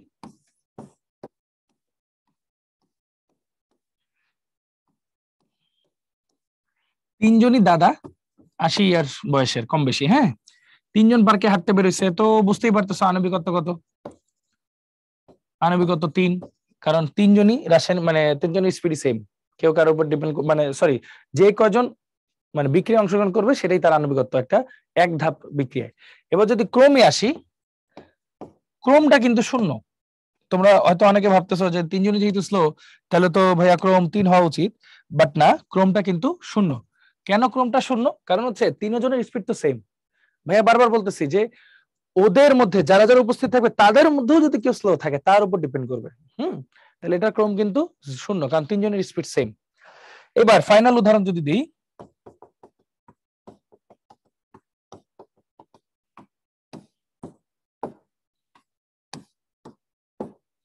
মনে করো 5 জন হাঁটতে গেল, 3 জন 20 বছর বয়সী, 2 জন 80 বছর বয়সী। তো আণবিকত্ব কত? আণবিকত্ব কিন্তু 5। ধরো এটা এক ধাপের রিঅ্যাকশন, হ্যাঁ, তাহলে আণবিকত্ব কত আসছে ভাইয়া? 5। 5 জন বিক্রিয়া পার্টিসিপেট করছে। ক্রম কি? ক্রম হচ্ছে কয়জনের উপর ডিপেন্ড করবে বলেন? এটার উত্তর পারা উচিত। এই তিনটার বয়স তো মানে তিনটার বয়স সেম মানে স্পিড সেম, এই দুইজনের বয়স সেম মানে স্পিড সেম, বাট স্লো কে? এই দুইজন, এই তিনজন ফার্স্ট। কি বলছিলাম? একটা রাসায়নিক বিক্রিয়ায় যাদের উপর ডিপেন্ড করা লাগবে, কাদের উপর ডিপেন্ড করি আমরা? যারা স্লো তাদের উপর। তাহলে এখানে ক্রম হচ্ছে 2 জনের উপর ডিপেন্ডেন্ট, তাহলে 2 হবে হচ্ছে ক্রম। ব্যাপারটা হচ্ছে যখন আমরা হাইওয়েতে গাড়ি চালাই, আমরা তো কতটা স্মুথ রাস্তা সেটা চিন্তা করে গাড়ি চালাই না, কোথায় স্পিড ব্রেকার আছে, কোথায় গর্ত আছে, কোথায় থামতে হবে, এটা চিন্তা করে গাড়ি চালাই বা আমাদের স্পিডটা কন্ট্রোল করি। স্মুথ রাস্তার উপর তো আমরা স্পিড কন্ট্রোল করি না, সাই করে চলে যাই। কিন্তু যখন স্পিড ব্রেকার থাকে বা গর্ত থাকে তখনই তো আমরা স্পিডটা কন্ট্রোল করি। তার মানে যেই জিনিসগুলো আমাদেরকে স্লো করে দেয় আমাদের লাইফটা সেটার উপরে ডিপেন্ডেন্ট আসলে, যে আমাদের লাইফটা কেন স্লো হইলো। সো ব্যাপারটা এরকম যে একটা রাসায়নিক বিক্রিয়ায় যার গতি কম আর কি, তার উপর পুরো বিক্রিয়াটা ডিপেন্ড করে। যেমন SN1 SN2 বিক্রিয়া তোমরা জৈব যৌগের ক্লাসগুলোতে দেখবা আর কি, যে SN1 SN2 বলে না নিউক্লিওফিলিক সাবস্টিটিউশন, হ্যাঁ, বা কেন্দ্রাকোষী প্রতিস্থাপন বিক্রিয়া এক মানে একটা অণুর উপর ডিপেন্ড করে, কারণ ওটাকে ভাঙতে অনেক সময় লাগে, ওটা স্লো প্রসেস। যেটা স্লো প্রসেস সেটার উপর পুরো বিক্রিয়া ডিপেন্ড করে, একজনের উপর ডিপেন্ড করতেছে, এই জন্য এটার ক্রম হচ্ছে 1। SN2 তে দুইটার উপরে ডিপেন্ড করতেছে, এই জন্য ওইটার ক্রম হচ্ছে 2। ঠিক আছে? এরকম শূন্য ক্রম, প্রথম ক্রম, দ্বিতীয় ক্রম, ক্রম অনেক ধরনের হতে পারে। আমরা শূন্য আর প্রথম ক্রম নিয়ে আলোচনা করবো, যেহেতু ভার্সিটিতে এগুলোর থেকেই বেশিরভাগ আসে, বেশিরভাগ আসলে প্রথম ক্রম থেকেই আসে। আচ্ছা, তো চলো শুরু করি। শূন্য ক্রম এবং আণবিকত্ব, তাহলে এই ব্যাপারগুলো কোত্থেকে আসতেছে, এই ব্যাপারগুলো কিভাবে আসে? আচ্ছা, তো বিক্রিয়ার হার পড়ছিলাম আমাদের, মনে আছে? বিক্রিয়ার হার R is equal to minus DC by DT, মনে আছে আশা করি। সিটা হচ্ছে বিক্রিয়কের ঘনমাত্রা পরিবর্তন, মানে বিক্রিয়কের ঘনমাত্রা, ডিসি মানে হচ্ছে বিক্রিয়কের ঘনমাত্রা পরিবর্তন, বাই ডেল্টা টি মানে হচ্ছে ওই সময়ের পরিবর্তন। মাইনাস কেন দিছি? কারণ বিক্রিয়ক সময়ের সাথে সাথে কমে। এখন বিক্রিয়ক কতটুকু কমবে সেটা কি তার ঘনমাত্রার উপর ডিপেন্ড করবে? স্বাভাবিক না? ধরো আমার কাছে আছে 10 টাকা, তাহলে তো আমি 10 টাকা খরচ করতে পারবো। যদি আমার কাছে 100 টাকা থাকে তাহলে আমি 100 টাকা পর্যন্ত খরচ করতে পারবো। মানে আমার আগে কি ছিল সেটার উপর ডিপেন্ড করেই তো আমি খরচ করতে পারবো বা পারবো না, সেটা নির্ভর করে। তো এই জিনিসটাকে আমরা এইভাবে লিখতে পারি যে বিক্রিয়ার হার, হ্যাঁ, বিক্রিয়ার হার নির্ভর করে ঘনমাত্রার উপর, মানে বিক্রিয়কের ঘনমাত্রার একটা পাওয়ারের উপর। যদি বিক্রিয়কের ঘনমাত্রার একটার উপর ডিপেন্ড করে তাহলে ওটাকে বলবো প্রথম ক্রম বিক্রিয়া। যদি বিক্রিয়কের ঘনমাত্রা দুইটার উপর ডিপেন্ড করে, ধরো এই আগের পৃষ্ঠা থেকে একটা এক্সট্রা পেজ নিয়ে তোমাদেরকে বুঝাই, তাহলে আরো ক্লিয়ার হবে। দেখো, ধরো আমার কাছে আছে হচ্ছে বিক্রিয়ার হার, বিক্রিয়ার হারটা কার উপর ডিপেন্ড করবে? ধরো সি থেকে হইছে এক্স, তাহলে বিক্রিয়া, এই বিক্রিয়াটার হার আসলে কি বিক্রিয়কের উপরেই তো ডিপেন্ড করবে, কারণ বিক্রিয়ক না থাকলে উৎপাদ হবে কোত্থেকে? তাহলে বিক্রিয়কের উপর ডিপেন্ড করে, পাওয়ার দিয়ে দিই এন। এন মানে কি? ওই যে ডিপেন্ডেন্সি, যে কয়টা স্লো বিক্রিয়ক আছে তাদের উপর ডিপেন্ড করবে। এমন না যে সবার উপর ডিপেন্ড করবে, হ্যাঁ, নট নেসেসারি সবার উপর ডিপেন্ড করবে। ধরো তোমার কাছে একটা বিক্রিয়া দেওয়া আছে N2 + 3H2 2NH3। এখন বললাম বিক্রিয়া হার কার উপর ডিপেন্ড করবে? যদি আমি বলি নাইট্রোজেনের ঘনমাত্রা টু দি পাওয়ার 1, হ্যাঁ, 1 মানে নাইট্রোজেনের একটার উপর ডিপেন্ড করবে। কিন্তু না, আমি যদি এখানে যদি শুধু এরকম লিখি, সে ফর এক্সাম্পল, হ্যাঁ, সে ফর এক্সাম্পল আমি যদি এরকম লিখি যে হাইড্রোজেনের ঘনমাত্রা স্কয়ার, এরকম যদি লিখি, তার অর্থ কি জানো? তার অর্থ হচ্ছে এটা নাইট্রোজেনের কোনো ঘনমাত্রার উপর ডিপেন্ড করে না, এটা হাইড্রোজেনের শুধু 2 মোলের উপর ডিপেন্ড করে, এজন্য স্কয়ার হয়েছে, মানে দুইটার উপর ডিপেন্ড করে, হাইড্রোজেন ইনটু হাইড্রোজেন, তিনটার উপর ডিপেন্ড করতেছে না। মানে একটা বিক্রিয়া কয়জনের উপর ডিপেন্ড করবে এটা এখন আমরা কেমনে বুঝবো? আন্দাজে বুঝবো না, এটা বোঝার উপায় হচ্ছে মানে হারের একক দেখে, বিক্রিয়া হারের একক দেখে, আর নইলে এক্সপেরিমেন্ট করে। এক্সপেরিমেন্ট করা ছাড়া উপায় নেই, এগুলো সব এক্সপেরিমেন্টাল ভ্যালু। এজন্য বোঝানোর জন্য বলতেছে, একটা রাসায়নিক বিক্রিয়া খালি সমীকরণ দেখলেই বোঝা যায় না কার উপর ডিপেন্ড করতেছে, এটা হচ্ছে বিভিন্ন ভ্যালু দিয়ে বোঝা যায়। এবং রাসায়নিক বিক্রিয়া কে কতটুকু করছে বা না করছে, কে কতটুকু পার্টিসিপেট করছে সেটার ভ্যালু দেখে বোঝা যায়, বা বিক্রিয়ার হারের একক দেখে বোঝা যায়। আসতেছি আমরা এই জিনিসটা। তো এটাকে আমরা তাহলে কি লিখতে পারি? এটা রাসায়নিক বিক্রিয়ার হার কিসের উপর ডিপেন্ড করে? তার বিক্রিয়কের ঘনমাত্রা n সংখ্যক পাওয়ারের উপর। যেখানে n যদি 0 হয় তাহলে ক্রম হচ্ছে 0, তারপর n যদি 1 হয় তাহলে ক্রম হচ্ছে 1, মানে ক্রম যত n এর পাওয়ার হলো তত। সিম্পল কথা। তাহলে এটাকে কি লেখা যায় দেখো তো, minus DC by DT equal to একটা সমানুপাতিক ধ্রুবক যদি উঠাই দিই কে সি এন, এখানে কে হলো বিক্রিয়া হার ধ্রুবক, তাহলে বিক্রিয়া হার ধ্রুবক। কেন এটা হার ধ্রুবক বলতেছি বলতে পারবা? কারণ বিক্রিয়া হারের সমানুপাতিক থেকে আসবে যেটা, এটা তো বিক্রিয়া হারের ধ্রুবকই হবে, তাহলে বিক্রিয়া হার ধ্রুবক শেষ। তাহলে ফর্মুলা কি? Minus DC by DT equal to K C to the power N, এটা হচ্ছে আমার ফাইনাল ফর্মুলা। যে কোনো হারটারের সূত্র সবকিছু বের করতে। ঠিক আছে, তো চলো সূত্র বের করে ট্রাই করি। তাহলে এটা তো শূন্য ক্রম বিক্রিয়া পড়বো আমরা, তাই না? তাহলে এন এর ভ্যালু কত হবে? তাহলে দেখো minus DC by DT equal to K C N. তাহলে এন এর ভ্যালু হবে শূন্য, যেহেতু এটা শূন্য ক্রম বিক্রিয়া নিয়ে পড়বো আমরা। তাহলে দেখো minus DC by DT equal to K C to the power 0 মানে শুধু কে। তাহলে বিক্রিয়া হার ধ্রুবকের একক কি? তাহলে কে এর একক কি আসতেছে ভাইয়া? কে এর একক আসতেছে হচ্ছে দেখো শুধু মোল পার লিটার পার সেকেন্ড, তাই না? ডিসি মোল পার লিটার, নিচে একটা সেকেন্ড, এই দেখো ঘনমাত্রা পরিবর্তন বাই সময়ের পরিবর্তন, তাহলে আসতেছে মোল পার লিটার পার সেকেন্ড। এটা হলো শূন্য ক্রম বিক্রিয়ার বিক্রিয়া হার ধ্রুবকের একক। শূন্য ক্রম বিক্রিয়ার বিক্রিয়া হার ধ্রুবকের একক। ক্লিয়ার? শূন্য ক্রম বিক্রিয়ার বিক্রিয়া হার ধ্রুবকের একক। আচ্ছা, এখন এই জিনিসটাকে যদি আমরা একটু সুন্দর মতো লিখতে যাই, যে এটার অর্ধায়ু কি, অর্ধায়ু বলতে একটা শব্দ আছে আর কি, হ্যাঁ অর্ধায়ু। এটা কেন পড়াচ্ছি, এটা থেকে প্রশ্ন আসছে আর কি এবার, হ্যাঁ এই জন্য। অর্ধায়ু বলে একটা বিষয় আছে। অর্ধায়ু মানে কি, একটা বিক্রিয়া শুরুতে ধরো 5 মোল ছিল, এটা 2.5 মোল হইতে মানে অর্ধেক ক্ষয় হইতে কি পরিমাণ মানে সময় লাগবে, সেই ব্যাপারটাকে বলা হয় হচ্ছে অর্ধায়ু। তো আসো আমরা এইখান থেকে একটু ইন্টিগ্রেশন করে বের করার চেষ্টা করি। কিভাবে? দেখো আমার কাছে ফর্মুলা কি আছে, minus DC by DT equal to K. তাহলে এটা কি লেখা যায়? Minus DC equal to K into DT, এরকম লেখা যায়। ইন্টিগ্রেশন তো তোমরা হালকা পাতলা দেখছোই। ইন্টিগ্রেশনটা আমরা কিভাবে করি? ডিসি, সি মানে হচ্ছে সি নট, মানে শুরুর, সি নট না দিয়ে সি এফ দেই, তাহলে ভালো মতো বুঝবা। আই দেই, সি আই মানে ইনিশিয়াল, আই মানে ইনিশিয়াল, ইনিশিয়াল ঘনমাত্রা বা প্রাথমিক ঘনমাত্রা, হ্যাঁ। আর এফ মানে ফাইনাল ঘনমাত্রা, ফাইনাল মানে শেষ ঘনমাত্রা, হ্যাঁ। তাহলে সি এফ পর্যন্ত পরিবর্তন হয়েছে, আর টি কে 0 থেকে টি সময় পর্যন্ত পরিবর্তন হয়েছে। ঠিক আছে, তাহলে এটা কি লেখা যায় দেখো তো, ডিসি কে ইন্টিগ্রেট করলে সি পাওয়া যায়, তাই না? সি সিএফ সিআই একটা minus equal to K into DT কে ইন্টিগ্রেট করলে টি পাওয়া যায় টি 0। তাহলে আলটিমেটলি এটাকে যদি আমরা একটু সামনে নিয়ে যাই, তাহলে এটা কি হবে? CF minus CI minus equal to K into T minus 0। একটু ধরো সি মাইনাস 0, তাহলে আলটিমেটলি কি হবে? C initial minus C final equal to K T, K T. আচ্ছা, তো এইটাই হচ্ছে আমার হার ধ্রুবকের সমীকরণ। তাহলে হার ধ্রুবকের সমীকরণ কি? C initial minus C final by T, C initial minus C final by T, শেষ হয়ে গেল। আচ্ছা, তাহলে এখন এটা হলো হার ধ্রুবকের সমীকরণ আর কি, হ্যাঁ হার ধ্রুবকের সমীকরণ। এখন যদি অর্ধায়ু বের করতে বলে, অর্ধায়ু মানে হচ্ছে কখন অর্ধায়ু হয়? অর্ধায়ুটা আমি যে পরের পৃষ্ঠায় একটু দেখাই। অর্ধায়ুটা দেখাইতে হলে একটা পেজ নিলাম। আমরা মাত্র একটা সমীকরণ পাইলাম কি, শূন্য ক্রমের জন্য, শূন্য ক্রমের জন্য, শূন্য ক্রমের জন্য হার ধ্রুবক ইকুয়াল টু কি আসতেছে? C initial minus C final by T. তাহলে অর্ধায়ু যদি আমরা বিবেচনা করি, হোয়াট ইজ অর্ধায়ু ভাইয়া? যখন আমার ফাইনাল ঘনমাত্রা হইল ইনিশিয়াল ঘনমাত্রার অর্ধেক হয়, মানে ফাইনাল ঘনমাত্রা কতটুকু অবশিষ্ট, এটা কিন্তু অবশিষ্ট ঘনমাত্রা যাই দেখতেছো, তাহলে ফাইনাল কতটুকু অবশিষ্ট থাকবে? অর্ধেক, ঠিক আছে। আর টিটা হয়ে যাবে টি হাফ, টি হাফ কে বলা হয় অর্ধায়ু, ঠিক আছে। তাহলে বসাই দিই, তাহলে K is equal to C I minus C I by 2, হ্যাঁ C I by 2 divide by T half. তাহলে শুধু টি হাফ ইকুয়াল টু কি আসে দেখো, এটা যদি কাটাকাটি করো সি আই বাই 2 কে,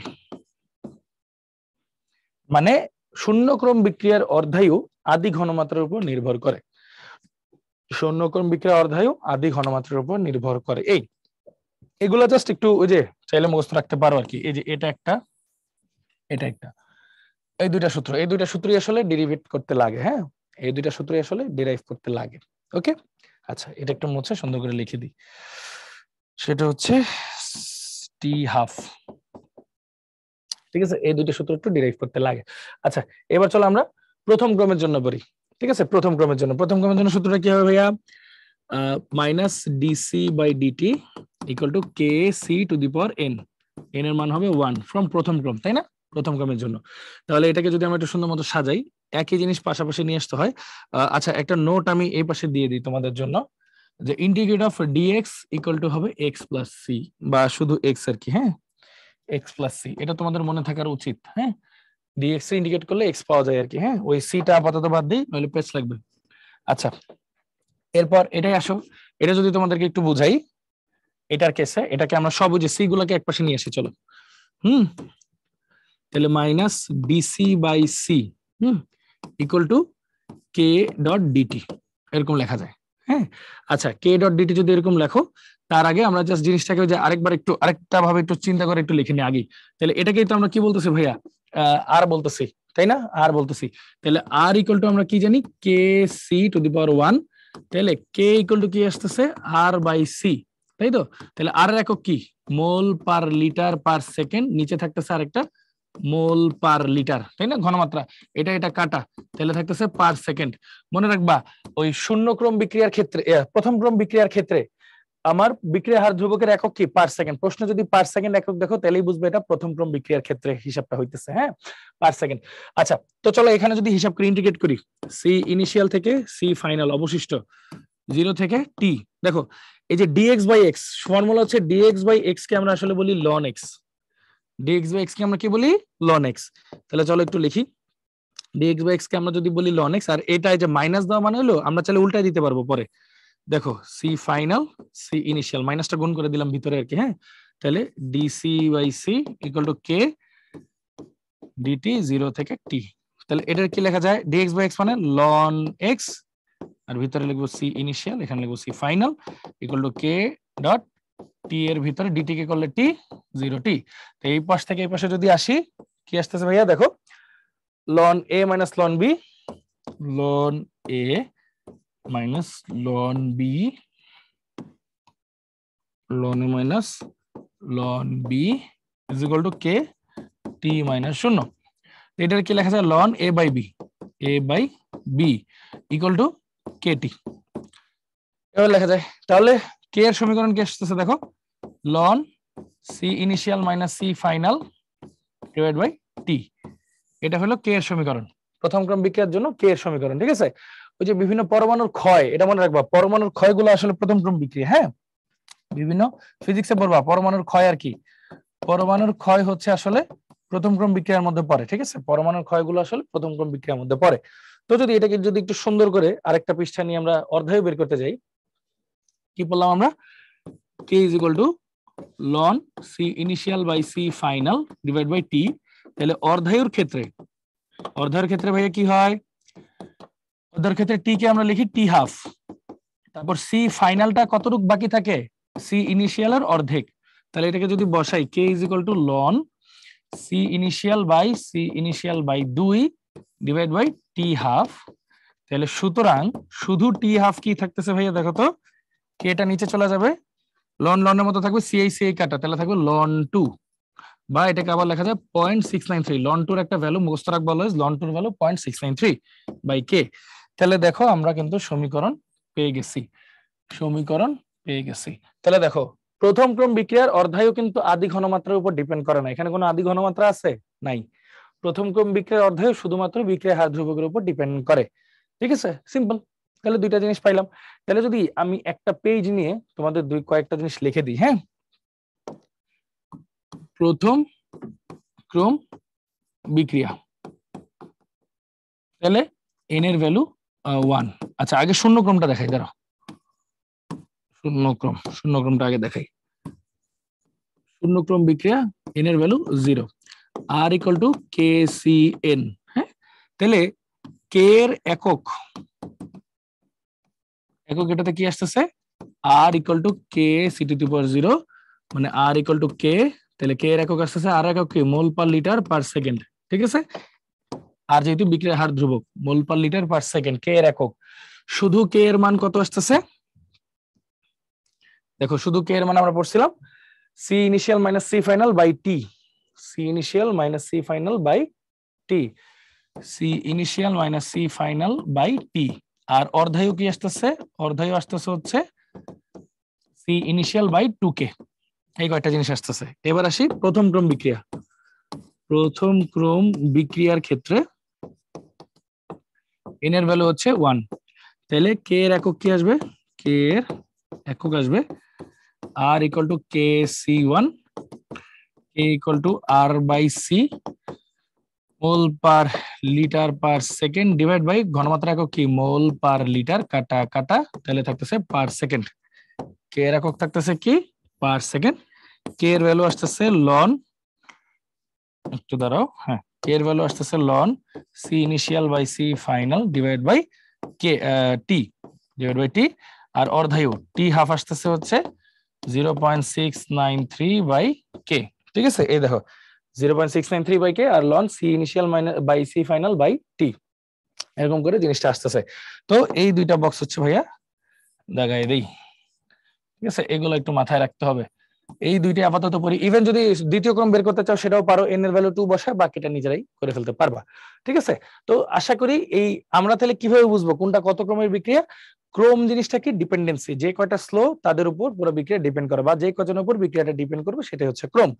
ক্রম ব্যাপারটা হচ্ছে কিভাবে বের করবো, হয় এক্সপেরিমেন্ট করে বের করতে পারবো, যেহেতু খাতা কলমে করতেছি এক্সপেরিমেন্ট করার সুযোগ নেই, সেহেতু একটাই জিনিস আছে দেখে বোঝার উপায়, যে কে এর এককটা কি, কে এর একক বিক্রিয়ার হার ধ্রুবকের একক যদি মোল পার লিটার পার সেকেন্ড হয় তাহলে হচ্ছে এটা কি হবে শূন্য ক্রম, যদি শুধু পার সেকেন্ড হয় তাহলে হচ্ছে প্রথম ক্রম।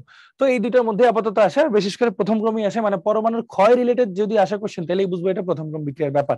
তো চলো কোশ্চেনটা দেখি, যেটা এই বছর জিএসটি তে আসছে, দেখো জিএসটি তে 22-23 সালে এই বছরই আসছে। কোশ্চেনটা কি বলছে দেখো, একটি বিক্রিয়া 10 ও 30 ঘন্টায় যথাক্রমে 50% এবং 87.5% সম্পন্ন হলে এটি কোন ক্রম বিক্রিয়া অনুসরণ করে। খেয়াল করো, 10 ঘন্টায় এটা 50% শেষ হয়ে যায়, অর্ধায়ু, তার মানে এটার অর্ধেক শেষ হইতে লাগে 10 ঘন্টা, তাইলে 25% শেষ হইতে কতটুকু লাগবে। দেখো একটু চিন্তা করো, একটু ঠান্ডা মাথায়, এটা কিন্তু ঐকিক নিয়ম না, আমি তোমাদেরকে একটু বুঝাই আরেকবার বলি। প্রথম 10 ঘন্টায় 50% শেষ হয়ে গেছে আর বাকি আছে 50%, মানে প্রতি 10 ঘন্টায় অর্ধেক শেষ হয়, প্রতি 10 ঘন্টায় অর্ধেক শেষ হয়। আচ্ছা এখন খেয়াল করো, প্রথম 10 ঘন্টায় 50% যদি শেষ হয়, পরের 10 ঘন্টায় কি হবে, পরের 10 ঘন্টায় বাকি আছে যতটুকু তার 50% শেষ হবে। দেখো এটা হইলো শেষ, এখন লিখি বাকি, তাহলে বাকি আছে 50%। পরের 10 ঘন্টায় শেষ হবে কি, বাকি যতটুকু আছে তার অর্ধেক মানে 25%, তাহলে এখন আর বাকি আছে কতটুকু 25% শেষ। পরের 10 ঘন্টায় কি হবে, অর্ধেক শেষ হবে, 25% অর্ধেক কত 12.5%, তাহলে আর বাকি আছে কত 12.5%। তাহলে খেয়াল করে দেখো, এখন বাকি আছে 12.5% আর শেষ হচ্ছে কতটুকু 50 আর 25 75, 75 আর 12 কত 87 আর 5, তাহলে 87.5%। খেয়াল করছো ব্যাপারটা, সিরিয়ালি কমতেছে, এটা একটু খেয়াল করো, সিরিয়ালি কমতেছে। তাহলে এই যে এরকম যদি সিরিয়ালি কমতে থাকে, হ্যাঁ ধাপ বাই স্টেপ, মানে একদম সমানুপাতিক হারে যদি জিনিসগুলো কমতে থাকে, তার মানে এটা প্রথম ক্রম বিক্রিয়া। সমানুপাতিক হারে যদি কমতে থাকে এটাকে বলবো প্রথম ক্রম বিক্রিয়া আমরা অলওয়েজ, হ্যাঁ সমানুপাতিক হারে যদি কমতে থাকে তাহলে বুঝবো কি এটা প্রথম ক্রম বিক্রিয়া। হ্যাঁ প্রথম ক্রম বিক্রিয়া জিনিসটা সমানুপাতিক হারে কমতে থাকে। ঠিক আছে, এটা তো তোমরা বুঝছোই কেমনে সমানুপাতিক হারে, এই যে খেয়াল করো R equal to K C to the power N, তাহলে আর সমানুপাতিক সি, ব্যাপারটা অনেকটা এরকম না। তো আলটিমেটলি সমানুপাতিক হারে কমতে থাকবে না ব্যাপারটা, এই দেখো সমানুপাতিক হারে কমতেছে। সো আলটিমেটলি এটা কোন ক্রম বিক্রিয়া ভাইয়া, প্রথম ক্রম বিক্রিয়া। এইটাই দেখানোর জন্য আর কি এত কিছু করা, এটা হচ্ছে প্রথম ক্রম বিক্রিয়া। আচ্ছা তারপর কি বলছে দেখো, a প্লাস 2b ডি হয়েছে বিক্রিয়ার ক্ষেত্রে বিক্রিয়ার হার সমীকরণ হলো rate K into A B. দেখছো এর উপর ডিপেন্ড করতেছে, বাট বি এর একটার উপর ডিপেন্ড করতেছে, দুইটা হইলে স্কোয়ার হইতো, একটার উপর ডিপেন্ড করতেছে। এটা বিক্রিয়া এক্সপেরিমেন্টাল ভ্যালু, এইভাবে দিয়েও দিতে পারে। বলছে যদি উভয় বিক্রিয়কের ঘনমাত্রা দ্বিগুণ করা হয়, উভয় বিক্রিয়কের ঘনমাত্রা দ্বিগুণ করা হয়, তাহলে rate equal to K into বিক্রিয়কের ঘনমাত্রা দ্বিগুণ 2a 2b করা হয়, তাহলে এমনি তো না লিখে এটাকে একটু এভাবে লিখি, ওয়েট, দ্বিগুণ করা হয়, তাহলে ধরো আর কি দেওয়া আছে কে এ বি, তাহলে আর ওয়ান কি হবে কে ইন্টু 2a, ঘনমাত্রা 2a করছে আর এটা 2b করছে, দ্বিগুণ করা হয়, তাহলে বিক্রিয়ার হার কতটুকু হইছে, তাহলে কে ইন্টু এ বি ইন্টু 4, তাহলে এইটুক তো আগের ঘনমাত্রা আর ইন্টু 4, তাহলে বিক্রিয়কের ঘনমাত্রা কতটুকু হয় 4 গুণ হয়েছে না, 4 গুণ হয়, তাহলে আগের চেয়ে কত গুণ হইলো 4 গুণ হইলো। ঠিক আছে, এই হলো আমাদের অবস্থা, ডিউতে আসছিল 14-15 সালে। ওকে, এই তো আজকের লেকচার আমাদের এইটুকুই। তো একটা জিনিস তোমাদেরকে বলে দিই, তা আমাদের এই লেকচারের মধ্যে আমরা গ্রিন কেমিস্ট্রি দেখলাম, একটা মিনিট, এই লেকচারে হচ্ছে আমরা গ্রিন কেমিস্ট্রি দেখলাম, বিভিন্ন সেফটি ব্যাপার স্যাপার নিয়ে আলোচনা করলাম। আমরা অ্যাটম ইকোনমি নিয়ে পড়লাম, পার্সেন্টেজ যেটাতে থাকে, ই ফ্যাক্টরে কিন্তু কোনো পার্সেন্টেজ থাকে না সেটা দেখলাম। পাশাপাশি আমরা কিন্তু হার, বিক্রির হার নিয়ে আলোচনা করলাম, তারপর একমুখী মুখী নিয়ে আলোচনা করলাম, সাম্যাবস্থা নিয়ে আলোচনা করলাম। পাশাপাশি কিন্তু আমরা যে বিক্রিয়ার ক্রম কিভাবে হয়, আণবিকত্ব কিভাবে হয়, এই যে R equal to K C N বা বিক্রিয়া হারের রাশিমালা কিভাবে বের করে, পার মলে কিভাবে বের করে, এগুলোর ম্যাথ গুলা করলাম। মোটামুটি অনেক কিছু কভার করার চেষ্টা করছি। তো মনে রাখে ভাইয়া, এই লেকচারটা কিন্তু এই চ্যাপ্টারের জন্য একদম বেস, একদম বেস মানে বেসিক একটা লেকচার। তো বেসিক লেকচার গুলো কিন্তু একটু মনোযোগ দিয়ে দেখতে হয়। তো আশা করি তোমরা ঠিকঠাক মতো সবকিছু বুঝতে পারছো। তো এতক্ষণ সাথে থাকার জন্য অবশ্যই থ্যাংক ইউ সো মাচ সবাইকে, কষ্ট করে ধৈর্য ধরে ক্লাসটা করার জন্য। তো সবাই অবশ্যই ভালো থাকবা, সুস্থ থাকবা ইনশাল্লাহ। আরো লেকচার গুলো আসতেছে, ওগুলাতে আরো মজার মজার টপিক থাকবে ইনশাল্লাহ। আশা করি এটা সবাই বুঝতে পারছো এবং সবাই উপকারে লাগছে। ভালো থেকো, সুস্থ থেকো, আল্লাহ হাফেজ, আসসালামু আলাইকুম সবাইকে।